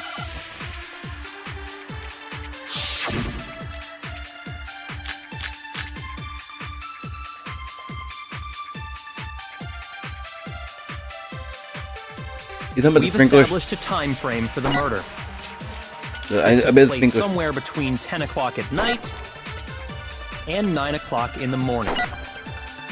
Yep, and Makoto doesn't have an alibi for most of that time. Yeah, from 10 o'clock to 7:30. That's more than enough time to commit murder, I should think. Mate, So Makoto, if you have any objections, now would be the time. I was supposed to shoot one of them. I don't know which one. It was between the 7:30 or the 10. Place somewhere between 10 o'clock and... Okay, there we go. No, that's wrong. Break. Actually, the murder couldn't have happened anywhere near 10 o'clock. It had to have taken place way later. And what makes you say that? Because of the sprinklers in the garden. The sprinklers are set to go off right at 7:30 every morning, right? So if the body had been in the garden before 7:30, then it should have been completely soaked. Oh, hold on. I remember this part perfectly. The body was wet. Dripping wet, in fact. Sorry, Toko, but you're wrong. I'm wrong? How? Yeah, because I drew the bucket. Are you saying only the mouth down south was wet? How dare you spew such indecent words! I didn't even say that. No, I'm saying that the body was wet, but not because of the sprinklers. What do you mean? By denying the sprinkler, are you trying to deny my entire existence? Maybe. Man, you're totally wacko. If you really think it wasn't the sprinkler, you'd better tell us why! I need to prove that it wasn't the sprinklers that got the body wet. All I need to do is hit Toko with certain evidence, and that should do it. If we look at the body itself, that should make it clear. Oh god, it's a truth battle. It's a bullet battle, ain't it? Okay. I admit nothing. I hate you. No, no, no! I don't know anything.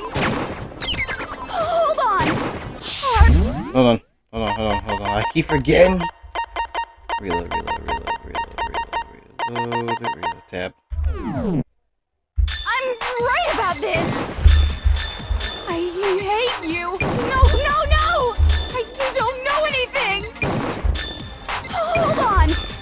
Are you trying to blame me? I admit nothing. Are you trying to blame me? I admit nothing. I hate you. No, no, no! I don't know anything.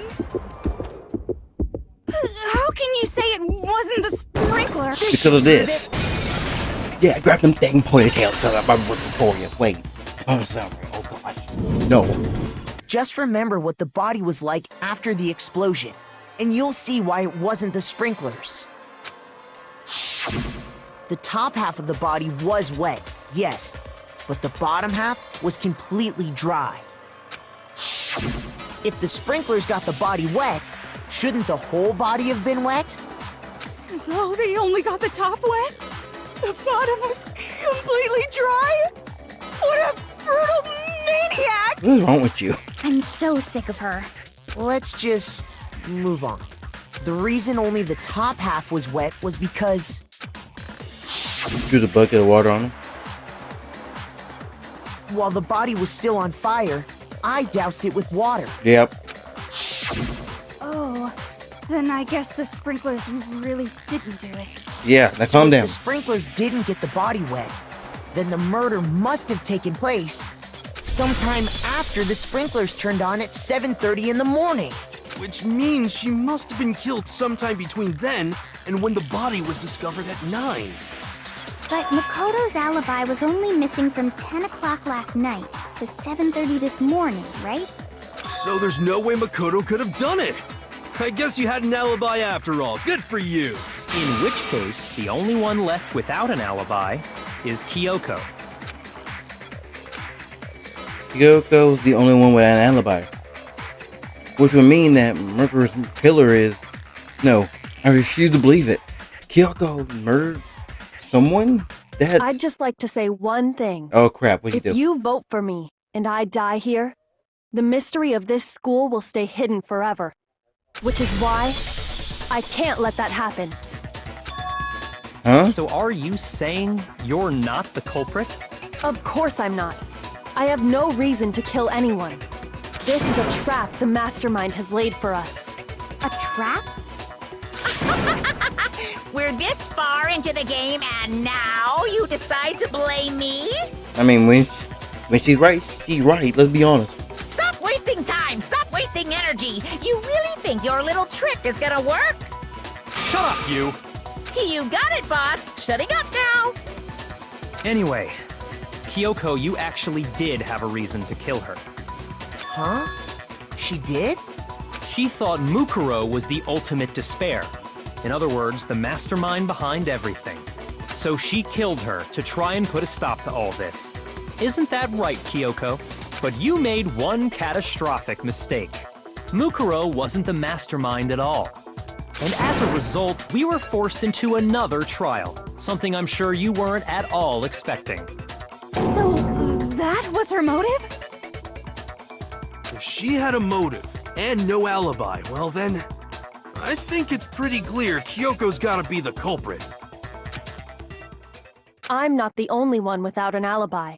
Makoto's explanation is still insufficient. Unless you're gonna throw me on the bus. Huh? The sprinklers didn't get the body wet, but that doesn't mean the murder happened when he said it did. What are you... Because you see, there is a way the body could have avoided getting wet. Interesting. I'm listening. Now she drew me onto the bus. All it would take is covering the body with a certain something to keep it from getting wet. I'm sure some of the scene was used to cover the body. Could have been wet. Are you talking about the tarp?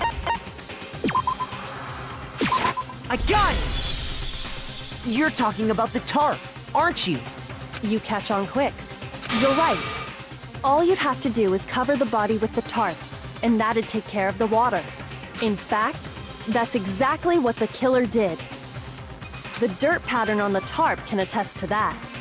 Only one side of the tarp got dirty, because that's the side that got covered in water.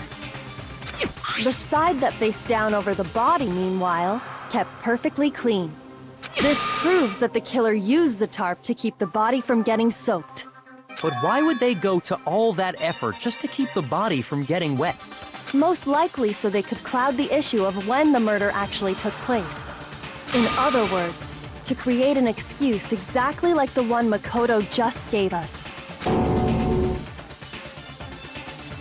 What? What? What? Why would Kyoko say that? Why would she want... You look like I'm the killer. No, I can't think about that right now. The tarp. It was used the way Kyoko said. The tarp must have touched the body, right? But the body... Wait. Something's not right. And what might that be? I can't worry about Kyoko's motivations. If I don't do something, everyone's going to think I'm the killer. I have to refuse what Kyoko said.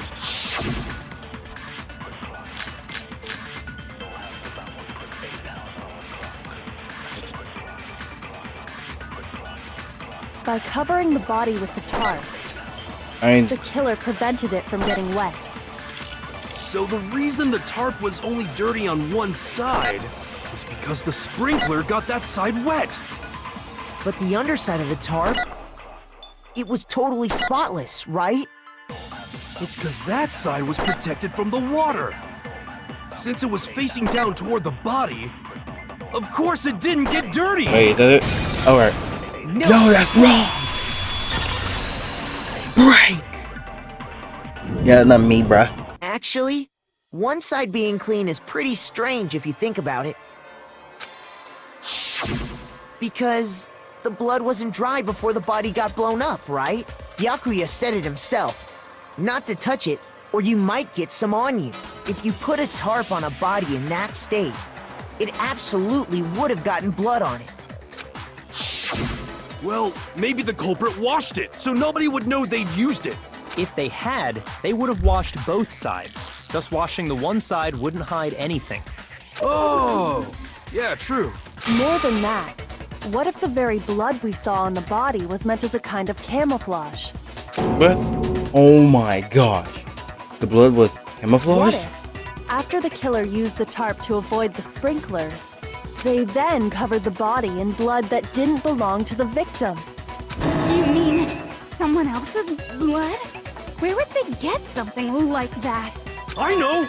They could have grabbed some of the blood packs from the nurse's office. That's what Hifumi did, right? When he pretended to be dead? No, that's not what happened this time. The killer got the blood from right there in the garden. Huh? He got blood right there in the garden, right? What?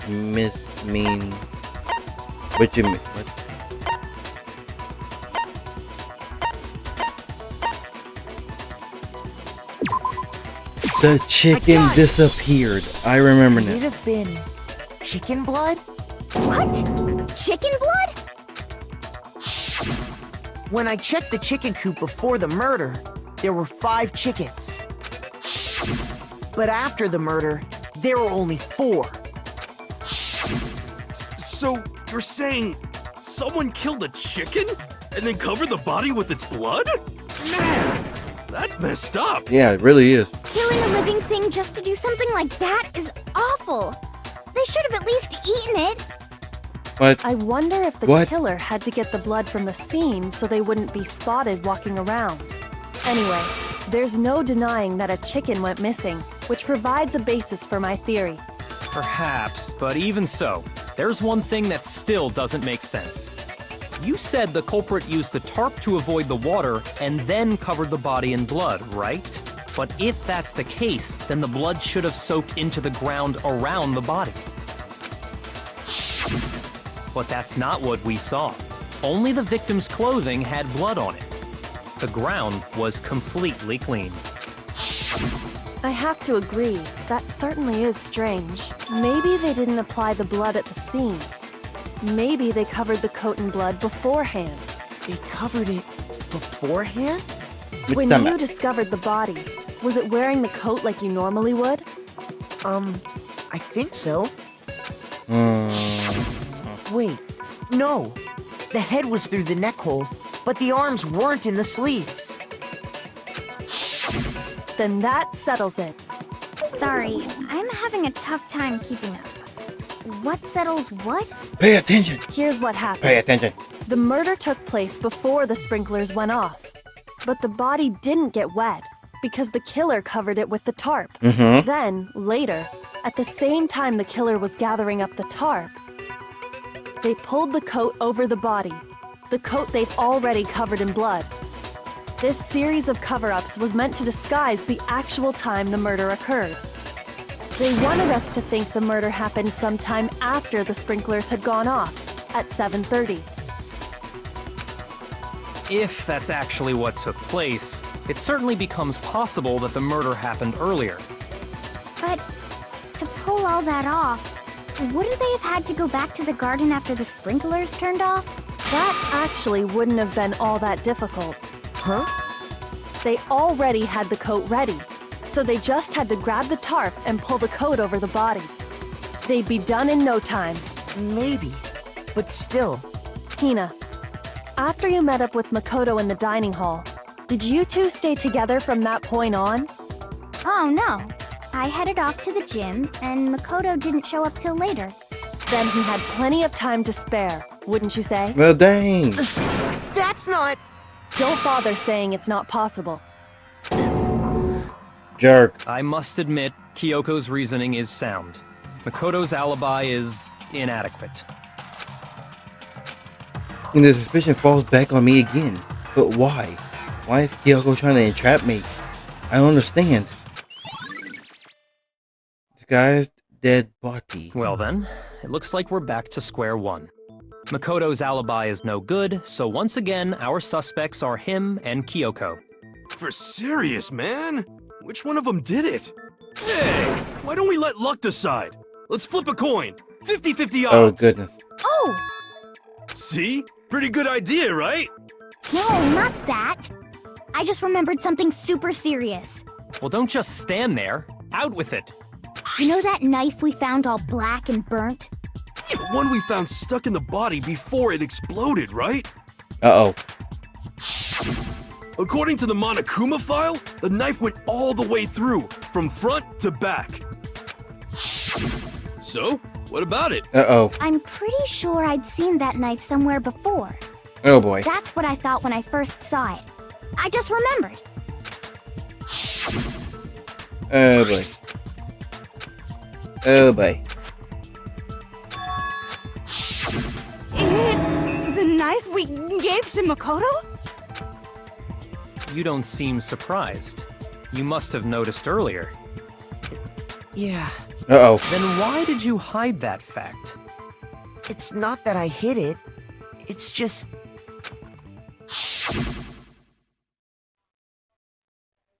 I couldn't be sure of what actually happened last night. I thought maybe I really did kill her. Suspicious. Very suspicious indeed. Boy, if you don't get... The knife we found stuck in the body came from Makoto. Uh-oh. Now I'm totally convinced he did it. 12,000% convinced. Considering everything up until now, I should be able to make it clear. I have to prove I didn't murder anyone. I'm not the killer. Okay. Don't forget, everybody. We got this. We got this. We got this. The knife we found lodged in the dead body. It's the same one we gave to Makoto. It really is, isn't it? I was afraid of that. If he did have that knife before, then that seals it. Makoto did it. Shut up! You're Just throwing- because I had the knife once, that automatically makes me the killer? Well, getting stabbed is what killed her. No. No, that's wrong! Break! Wait, hold on. The stab wound isn't what killed Mukuro. That should be clear from the description of the cover-up we just heard. Lies! We We never talked about what killed her! No, don't you remember? The killer covered the dead body with the tarp and then put the bloody coat on it, right? In other words, the victim never wore that blood-stained coat until after they were dead. Okay, fine. So what? So, when we discovered the body, the knife had been thrust through the coat along with the body. Yeah. Meaning, if she wasn't stabbed until the coat was put on, and she was already dead at that point, obviously the stab wound isn't what killed her. Maybe you stabbed her twice. Once to kill her and once to cover it up. No. The victim was stabbed twice in the same spot. No, there's no way that's possible. The exact condition of the body was written down for everyone to see.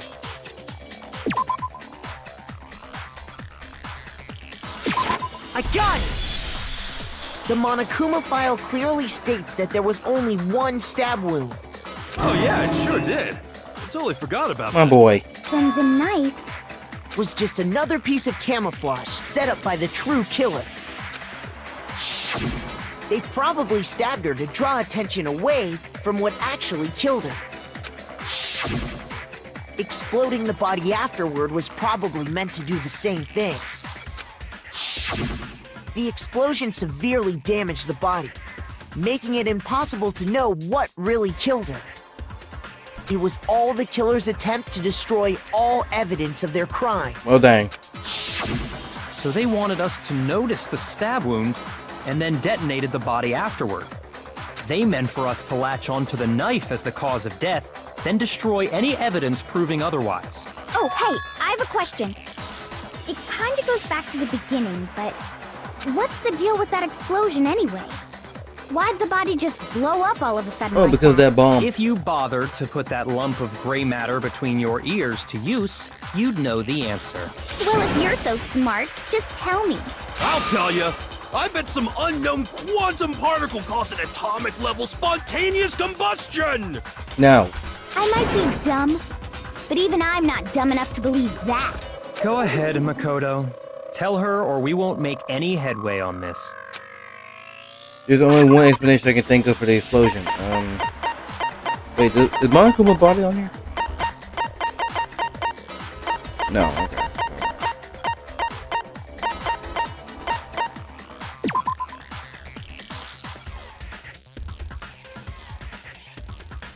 This the fragment? There we go. There we go. After the explosion, we found a tiny fragment of something on the ground near the body, right? That fragment reveals the cause of the explosion. Huh? You know, I feel like I've seen something like it somewhere before. You have. That's only natural, because of course, we saw the same thing when we dismantled Monokuma. It's part of a bomb. Oh! Then the explosion was because of the Monokuma bomb. Anyway, the culprit's motive is becoming more and more obvious by the minute. They wanted the knife wound to look like the fatal injury so that we'd suspect Makoto. And the only one who would benefit from that It's Kyoko. is the only other possible suspect. You, Kyoko. Hold on a second, Byakuya. What's the problem? Well, I just feel like we need to think this through. We still don't know what actually killed the victim. That's true. It's definitely bugging me. What really killed her? Fine. I have no problem with that. Let us continue the debate. It won't change the facts of the case regardless. We need to determine what ultimately killed the victim. I need to concentrate. Ow, I hit my hand. Make your argument.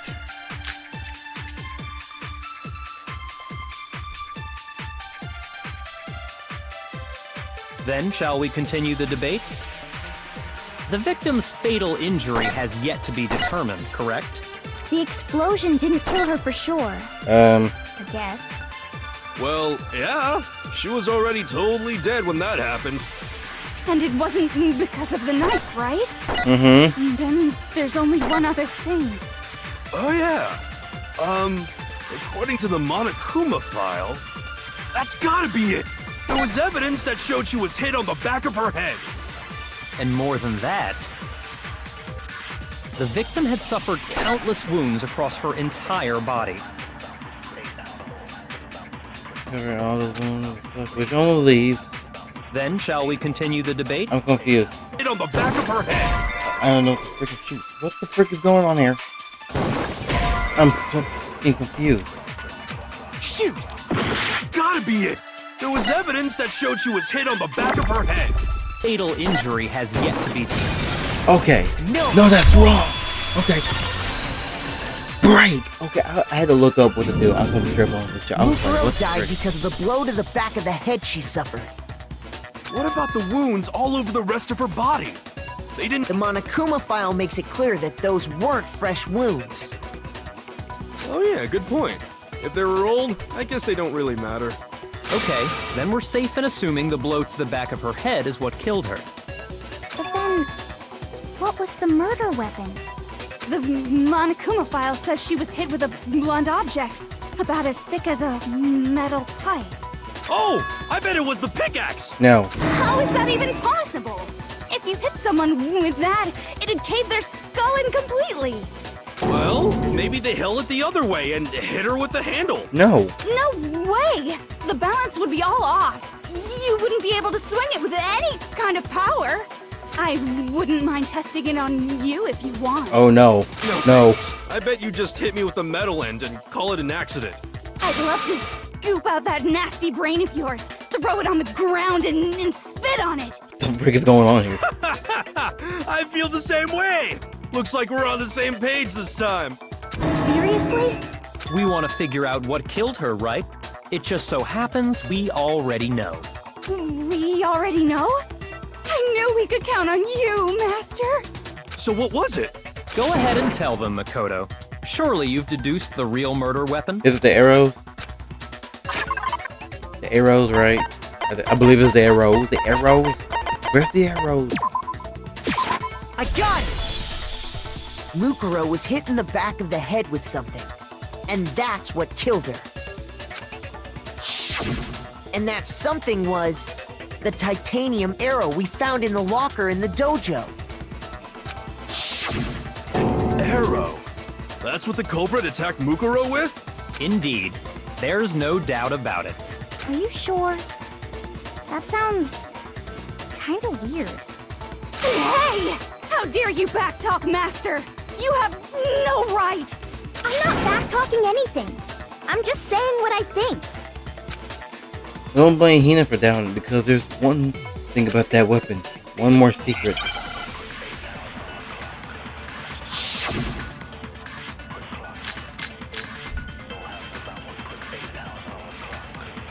The titanium arrow. It was in the dojo locker, right? I have no doubt that was the murder weapon. Are you sure? You don't sound convinced. What's the problem? Well, because in the Monokuma file, it said the weapon must have been about as thick as a metal pipe, right? It seems like an arrow would just be too thin. Oh, nah! It seems like an arrow would just be too No, thin. nah! Thank you! No, that's wrong! Break! Oh my gosh. You're right. Oh my gosh. Just the one arrow would have been too weak.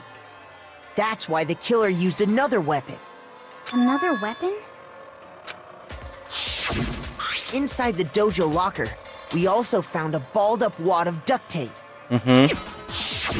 The killer probably uses duct tape to bind multiple bind them arrows in. together. Bundling them together using the duct tape would easily create a single weapon as thick as a pipe. And that's exactly what the killer did. It's similar to Aesop's fable about the bundle of sticks. One stick is weak, but put them together, and they become strong. It's meant to teach cooperation. Damn, that's harsh. Oh, dang. How is it harsh? Are you even listening? Anyway, that explains the murder weapon. As for who the culprit is that stashed the weapon in the dojo locker, it was you, Kyoko. I've never been to the dojo. Oh no, you absolutely have. How can you say that with such confidence? Because we have proof, of course. Don't we, Makoto? Oh, What's the matter? Surely you don't intend to protect a murderer. You know what will happen if you do, don't you? If you cover for the culprit, there's only one thing that can lead to the death of us all, remember? Of course I remember. Then show us. Show everyone the evidence that proves Kyoko went to the dojo. I have evidence? Evidence that Kyoko went to the dojo? Will it be connected to that dojo locker? Where is it? Here we go. I got it!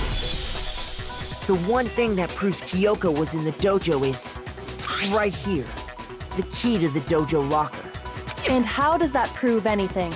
Because I found it in your room. It was in my room? Don't bother trying to play dumb. No, I don't think she's playing dumb. That key is just the final piece of the puzzle. Your non-existent alibi, your clear motive, your attempts to frame Makoto for the crime. This all proves that you are the true culprit. You can't explain this away, so just give up. Hold on a second. Not this again. You really are dead set on defending her, aren't you? No, it's not that I want to defend her. It's just, there's one more thing I need to ask her. Kyoko, I want you to tell me something. Last night, you were in my room, weren't you? Why? What were you doing there? That's what I need to know. I was just protecting you. What? She was protecting me? Then does that mean she knew I was being attacked? And she came to my rescue? Could that be when... which would mean that Kyoko... she killed someone... for me? That's enough. The time for idle chatter is over. A verdict is close at hand. Wait. I'm warning you. Don't make this mistake. I'm not the killer. I knew you were stubborn, but this is just getting ridiculous. Really? But you should know better than anyone I didn't do it. Can you tell me I'm wrong? I should know. What? Kagami should know better than anyone? What does that mean? Are you talking about he has the freaking key? When the body was found. Okay, Those words you just spoke. let me see, What do you mean? Exactly what I said. I'm not the killer. You should understand that more than anyone here. Byakuya, what are you hiding? Master would never hide something from me! There's proof that you aren't the culprit. I don't have that proof though. Is that what you're saying? You stated a theory earlier. You said I hid the evidence of my crime in the dojo locker, and then left the locker key in my own room, correct? But could I really have done that?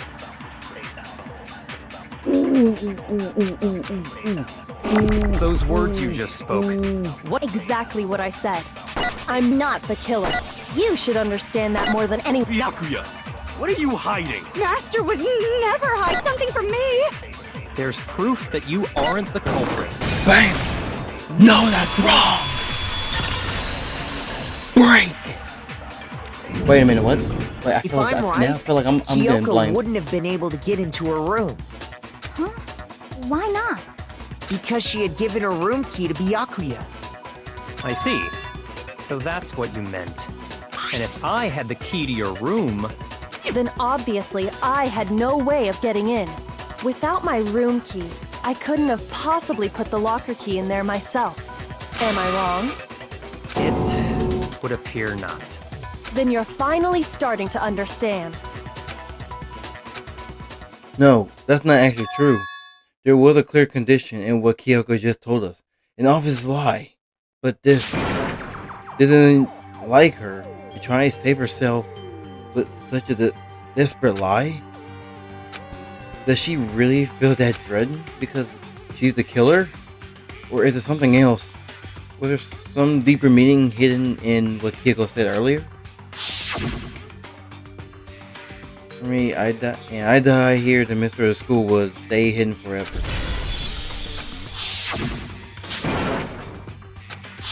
The trap. The mastermind's trap. The mastermind is trying to trap Kyoko? But what if that's not really true? What can I do? What should I do? What should I... The mastermind's trap. The victim was Mukuro and Kyoko killed her?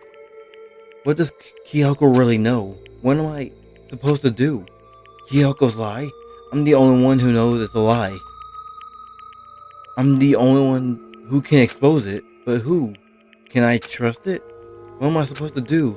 The mastermind's trap. Oh yeah, she's doing that little quote. What do? I have to decide right here and now whether or not to expose Kyoko's lie. First of all, run away is crazy. Run away?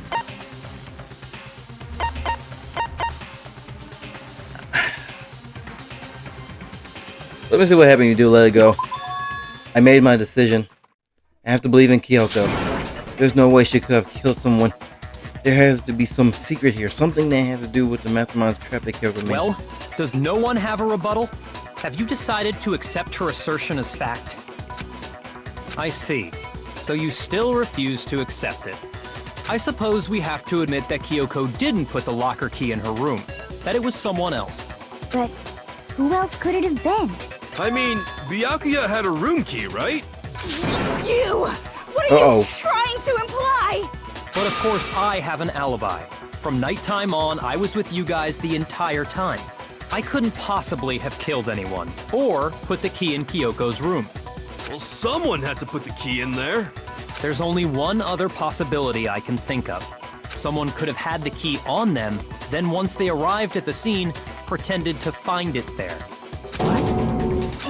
It had to be Makoto. Oh, y'all jerks. I don't see any other option.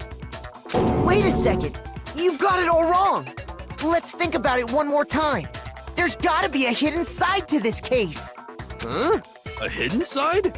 First of all, there's something off about this entire trial. You all see it, don't you? Uncle, I don't know what the f you're talking about, sir. Mukuro, who we didn't even know existed, suddenly shows up dead, and then we're thrown into a trial. And Kyoko even said, it's a trap the mastermind set for us. So that's why this has to be... Okay, time's up! Ain't no way. Huh? Cheater! Time's up! Class trial's all over! Everyone can stop talking now! What? Time's up? Oh my gosh, his face. What do you mean time's up? There's no time's up. Since when have we... It's because you were late, so we had to push back the start time. So then, it's time for voting time, okay? Everyone, please vote using the lever in front of you! Voting time? Oh my gosh, we're screwed. Oh, that's part of it? I don't feel great. I'll be straight up balls with you. I do not feel great about this. Oh my gosh.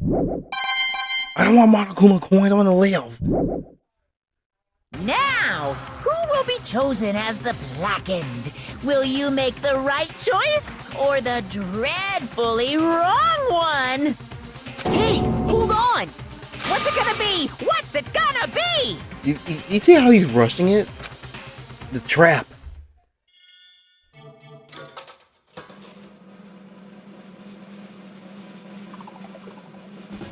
Now you're lying. You're lying.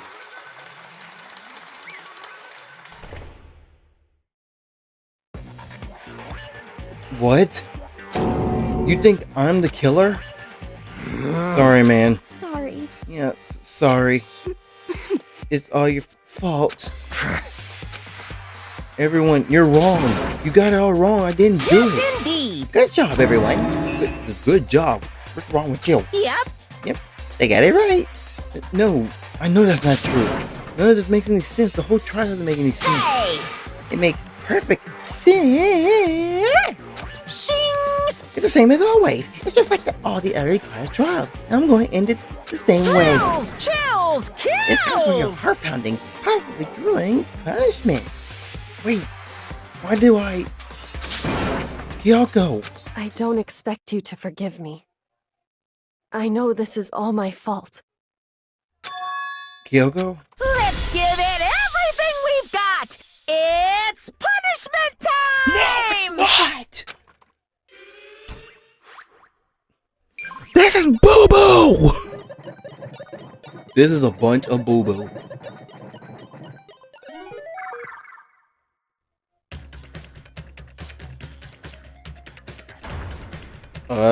What was that?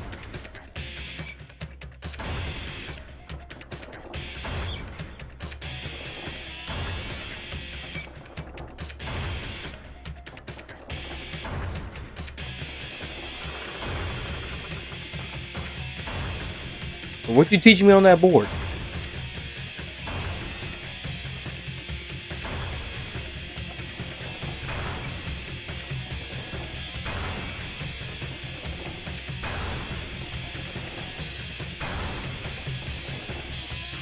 After school lesson?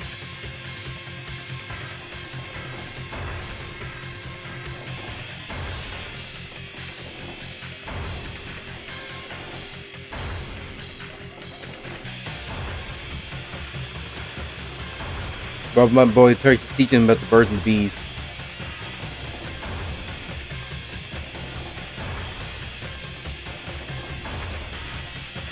Oh my god, bro, this is gonna be insane. Yes, baby, yes! Oh my gosh. Yes! The alter egos for the save. Oh my gosh, bro. It's alter ego, baby. Alter ego. Yeah, jerk. Alter ego is the real one.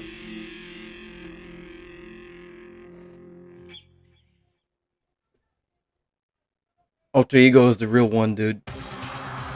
Huh? What's this? What's going on? Hey, was that? Yeah, it had to be. This Alter is... ego? Alter ego? Is this some kind of stupid virus from that stupid guy? He must have planted it when he invaded my network. Dang it, no! Dang it, Alter Edge! I don't believe this! It would seem... It seems you finally made a miscalculation. No, you miscalculated from the very beginning. What the heck? What was that? In other words, What I'm saying is he shouldn't have underestimated us. Why are you talking like you already won? I barely felt a thing. It was a pinch, an inch. That stupid virus is gone now. Got it? And so is Mukuro. Maybe I didn't get to smash him flat, but you're never gonna see him again. He wastes away in a garbage pit in a way that's an even better special punishment. But still not enough. I'm still not satisfied. I'm still gonna bring despair to the rest of you. Bring despair to the whole world.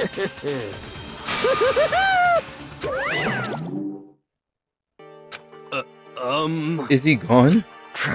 Hey, Kyoko, what's the meaning of all this? Just what the heck is going on? calm down. It's okay. We're not the ones being trapped this time. In other words, Now it's the mastermind that's ensnared. What did you say? What are you talking about? so... You'll understand soon enough. Very soon indeed. The massive high school towers all... What the... They're like the Summer Skin Center. What is going on? Host the Academy, it brings in top students from every field imaginable. A government-funded school of privilege. They say if you come here and manage to graduate yourself for life, hundreds of years tradition, blah, blah, blah. Why am I reading this all again? There are two things you need to know in high school. Instead of the gate of the ultimate school filled with the ultimate students was me. Okay. Nah.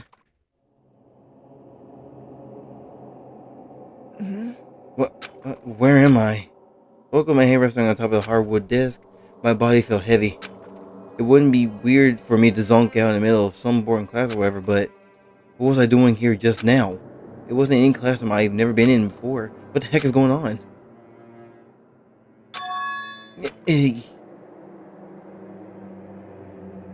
Finally. I could finally feel my mind and body start to come back together again, and then I was awake. Or was this just another dream? A dream inside a hopeless nightmare? No, this is a dream. This isn't a dream. I could tell because the stench invading my nostrils was too powerful for a dream. What an awful smell. I was in a vast dark cavern with the barest hint of light seeping in. Trash was piled high all across the sea. This must be some kind of underground garbage pit. A heck of a solution to find myself in.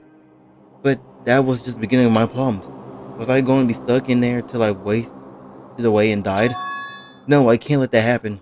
And after what my good friend went through to save me, I remember all too well what had happened. Alter Ego saved me. He used up the last bit of his strength to do it. So I can't give up now. For myself and for my friend. And with that, my pursuit of survival begins. First up, I was starting to looking for a way out of there. But there's only one way out, and that's the door. It's locked. No matter how many times I push or pull or kick it at it, it doesn't budge. Getting out of here isn't going to be that easy. Well, if I'm not getting out of here anytime soon, I decided to look around for some food. There's plenty of food here, but it's all rotten. But that was pointless too. Next, I searched for some water. How can I be sure which liquids I can drink and which ones are all around bad idea? Again, pointless. I feel like I'm blocked in all sides. But that's not enough reason to give up because I'm still alive. As long as I'm alive, I'll never give up. After making that proud declaration, the next thing I decided to do was go to sleep. My sleep was deep and uninterrupted. That was the only way to preserve what little strength I had left after not being able to eat or drink. I can't be sure, but I think at least a full day has passed, and all I did was sleep and sleep. It was like I was waiting for some kind of sign come falling out of the sky. However, what fell out of the sky wasn't a sign, not exactly. But what the? The strange sound pierced my silent isolation, jarring me awake. As I watched the pile of garbage jolt formed a odd shape. Did something fall over there? Something fell from up above. What could it be? Or what could it have been? Did a giant piece of trash just fall down here? I carefully stretched my arm towards whatever it was that stumbled down with me. Just a second. A giant piece of trash? Rude. Before she even emerged in the pile of garbage, I knew who it was. You came for me. Awful. Well, of course, smell off as trash. And you got a cup of noodles in here. Kyoko. Indeed. Look like you're doing better than I expected. What are you doing here? Isn't it obvious? I'm here to help you. I'm glad to hear that, Kyoko.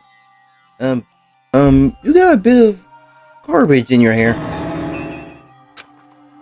She gave her head a quick, sharp shake to get rid of the trash, then faced me again. Hey. First, I have something for you. Go ahead and eat it. We can talk once you're finished. Thank you. I snatched the bread.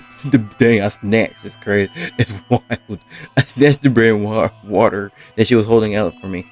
Within seconds, it was in my mouth and making its way towards my stomach. Ooh, that really hit the spot. Now I've got all the energy I need to keep going. So you still haven't given up then? Of course not. After all, the fact that I can keep going forward is about all I'm good at. Well, that's not such a bad thing to be good at. Anyway, you got anything else to say? But Kyoko, why did you come to rescue me? So... To pay a debt. Or no, to atone. Atone? You... During the trial, even though you knew I was lying, you didn't say anything. So you knew that I knew. Indeed. But even though I knew, you knew, I knew, someone knew, okay? I did nothing to help you. I abandoned you. Don't say that. You didn't abandon me. No, that's exactly what I did. I abandoned you in order to save my own life. You were trying to save me, and I couldn't bring myself to do the same for you. However, But listen, not that I'm trying to make excuses, but there was a reason I had to survive no matter what the cost. What? Why did you have to survive? it's true. I'll tell you. I'll tell you everything. The reason I have to survive In other words, is that I can do what I came to this school to do. What? I made up my mind to come to Host Peak Academy for one important reason. So you have some reason for coming to Host Peak? indeed. That's right. At least I did once. Once? Until recently, I'd forgotten who I was. You forgot? But that... I had no memory of what my purpose was. Amnesia? Yep. Then, is it really true? You lost your memory? Makoto. Do you remember, Makoto? Do you remember the first thing that happened to each of us as soon as we arrived at school? The first thing? You're talking about when we fainted, right? I fainted, and when I woke up, I was trapped here. That's right. I fainted too, and when I woke up, I noticed a strange feeling of separation within myself, a disconnection. It would seem... Thinking back on it now, at that point my memory was gone. At that point, I'd forgotten. I couldn't remember why I come to the school, and I couldn't remember what my ultimate ability was. But what would make you forget all that? Hey, Strange, isn't it? It's hard to imagine it happened by chance. It seemed much too convenient. Are you saying you think you lost your memory because... indeed. I don't think. I'm positive it was the work of the mastermind. They stole my memory. But why would they want to do that? There's only one reason I can come up with. Because of my purpose and my ability. Somehow, they would interfere with the mastermind's plan. The mastermind just stole them from you? However... And it could also mean somehow my memories may be connected to the mystery of the school and the mastermind. Which is why I have to get them back. That's why I've been investigating things by myself the whole time. But what if you say it's true? Why didn't you ask the rest of us to help you? Why is that? If I did, and we all worked as one, the mastermind would have noticed right away. Plus, there's always the chance that the mastermind is actually one of us. Correct. What? Well, don't make it too big of a deal. It's just a possibility. But since it's a possibility, we can't ignore it, right? The mastermind is one of us. If she believed that, then of course she couldn't trust anyone around us. In which case, it only makes sense that she would look into her missing memory by herself. However... That being said, there was a limit to what I could do by myself, which is why I asked you to help me. But why me? Because among everyone, you're at least likely to be the mastermind. That was just intuition, but I see. Your intuition was right though. There's no way an ordinary kid like me could have been the mastermind. I understand. I should understand everything. My goal isn't to get out of here. It's to stay here. It's just like the dream I had before, but why did that happen? Listen, Are you okay? Oh yeah, it's nothing. It is nothing, right? hey, Even now, I still trust you know. It's just, I'm not used to relying on others. correct. I know I never asked you for help the right way, so I understand if you're not convinced. Honestly, I was convinced. I think that's her personality. You say you had a reason for doing all that investigating on your own? So, how'd that turn out? Were you able to remember anything? So... And there's still a lot I don't remember, but at the very least, I was finally able to recall my purpose and my ability. You mentioned your ability. My ability, what everyone should have known me for. I'm the ultimate detective. The ultimate detective? Correct. As I just said. My mind is going. My mind is flowing today, man. My mind is good. And the reason I came to Host Peak Academy, there was someone I had to find here in the school. You had to find someone? Who? So... Well, it was the headmasters of Host Peak Academy. The headmaster? Why you wanted to find the headmaster? Because he's my father. What? What? In other words... I was separated from him as a child. As it turns out, he became the headmaster of Host Peak. Kyoko's dad is Host Peak's headmaster?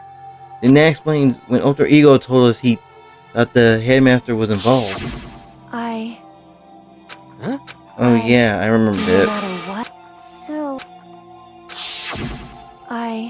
My memory hadn't come back at that point, but when he said that, I felt strange. It makes perfect sense, of course, since my whole purpose was for coming here was to find him. It makes sense. however, But listen, Makoto, I want to make this perfectly clear, so there's no misunderstanding. I said the headmaster wasn't the mastermind, but I didn't say that to protect him. I only said what I felt based on what I seen when I snuck into the headmaster's room. Then what did you see in there? so The room had been ransacked. The shelves were a mess. The desk drawers dumped on the floor. The only conclusion is that someone who didn't know where anything had been in there. You mean the mastermind, it's right? true. That was my assumption, yes, and to confirm my suspicion, I started to investigate the second floor of the dorms using the key I found. But why there? Because I also found this in the headmaster's room. This is some kind of map? Indeed. It's a layout of the entirety of Hope Peak Academy. I found it in the headmaster room along with Mukuro profile and the key. The map showed the second floor was home to a number of rooms meant for faculty use. Some of the staff must have had to stay overnight from time to time. And I figured the headmaster would have some kind of private room there. I assumed that if that was true, that room would likely hold more clues. So I went to check. Correct. And that's when I finally remembered. I remembered that my purpose was to find the owner of that room. So you went there to see if the headmaster really did have a private room there. However, But once I got there, I noticed that the second floor of the dorm didn't have any camera or monitors. So what was it like, that part of the school, I mean? It's hard to describe. All I say is, the moment I saw it, I realized whatever's going on in the school is more horrific than we ever imagined. What do you mean? so I can't explain it. You need to see it for yourself, and I'm sure you'll get your chance soon enough. Sounding like it must be important. And really obvious. however, Of course. Okay, of course. Which is why I had no idea what was going on in the rest of the building. It has to do with Mukuro, doesn't it? however, Just to be perfectly clear, I didn't kill her. And I know it wasn't you either. I know you're right, but that just means everyone but you and me had an alibi. So then, who did kill her? anyway, What can I say for sure is that the mastermind is directly involved? To begin with, the point of the class trial of Mukuro was to get me killed. Get you killed. indeed. I stole that key and disappeared, and in retaliation, they wanted to draw me out and eliminate me. Correct. That was the point of the class trial. It was. The mastermind knew they couldn't interfere directly. You mean because of the school regulations? That's right. Exactly. In other words, The mastermind is identifying the rule in which that rule in place, they couldn't step in. Since they couldn't kill them myself, they tried to repeat. What? They tried to use the class trial to do it. The mastermind couldn't step in because of the rules. It makes it sound like the mastermind themselves is somehow bound to school regulations. hey, There's one other thing I like to point out about the murder of Mukuro. What's that? There was a point where Mukuro may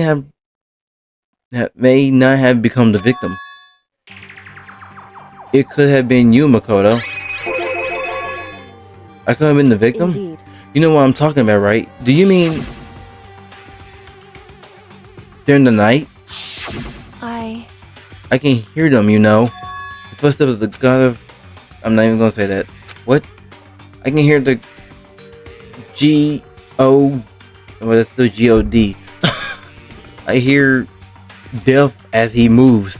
The ability naturally draws me into cases just like that. Anyway, Which is exactly what happened with you. I was in the dorm and I had a sudden sense of dread. I looked down the stairwell and I saw a white shadow cross the corridor. I gave chase right away. As I followed it, I saw the shadow go into your room. correct. I ran into your room and I saw what was happening. I intervened immediately, of course. However, That wasn't the end of things though. I stopped them, but it led to whoever the masked assailant was, they ended up dead. correct. And their murder was disguised in the mojo key wound up in my room. It all has to do with the work of the mastermind and attempt to use the class trial to eliminate me. So, all of this would mean that whoever killed Mukuro is also mastermind, right? I don't have conclusive evidence, but that's what I think. But that's really bad. If it's true, it means the mastermind can kill whoever they want if they feel like it. Wait, but doesn't that create another contradiction? The mastermind wanted to use the class trial to try and kill you because they couldn't interfere, right? Correct. You're right. That is a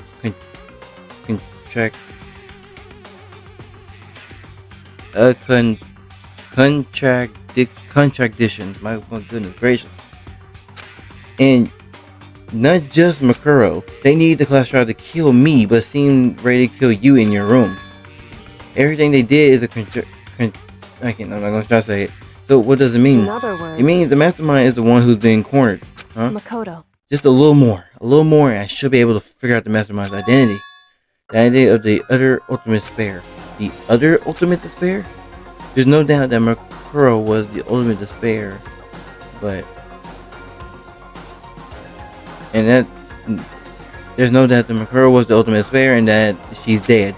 But I think the ultimate despair is just one person. It's not. Indeed. If you think about it, the ultimate despair seems to indicate whoever causes that event. We're That's talking right. about what happened a year ago, the biggest, most awful, most tragic event in human history. Tragedy? Who's responsible for that? They're the ultimate despair. That despicable group whose only purpose and motivation come from despair. Then they're, Indeed. make no mistake, they're the root of all the evil that has forced us to go through this. That is the ultimate despair, and that is our real enemy. Chapter 5! The end! Yeah, I'm still alive, sucker. To be continued. That Mama Roy, everybody, I hope you enjoyed the video. Yes, we're getting down to the last chapter, baby, and I'm so ready to go for this. So, yeah, you know what to do. Hit that like button, subscribe my video, hit that bell, and almost let's back up some point, baby. Yeah, I'll see y'all next video. Bye bye.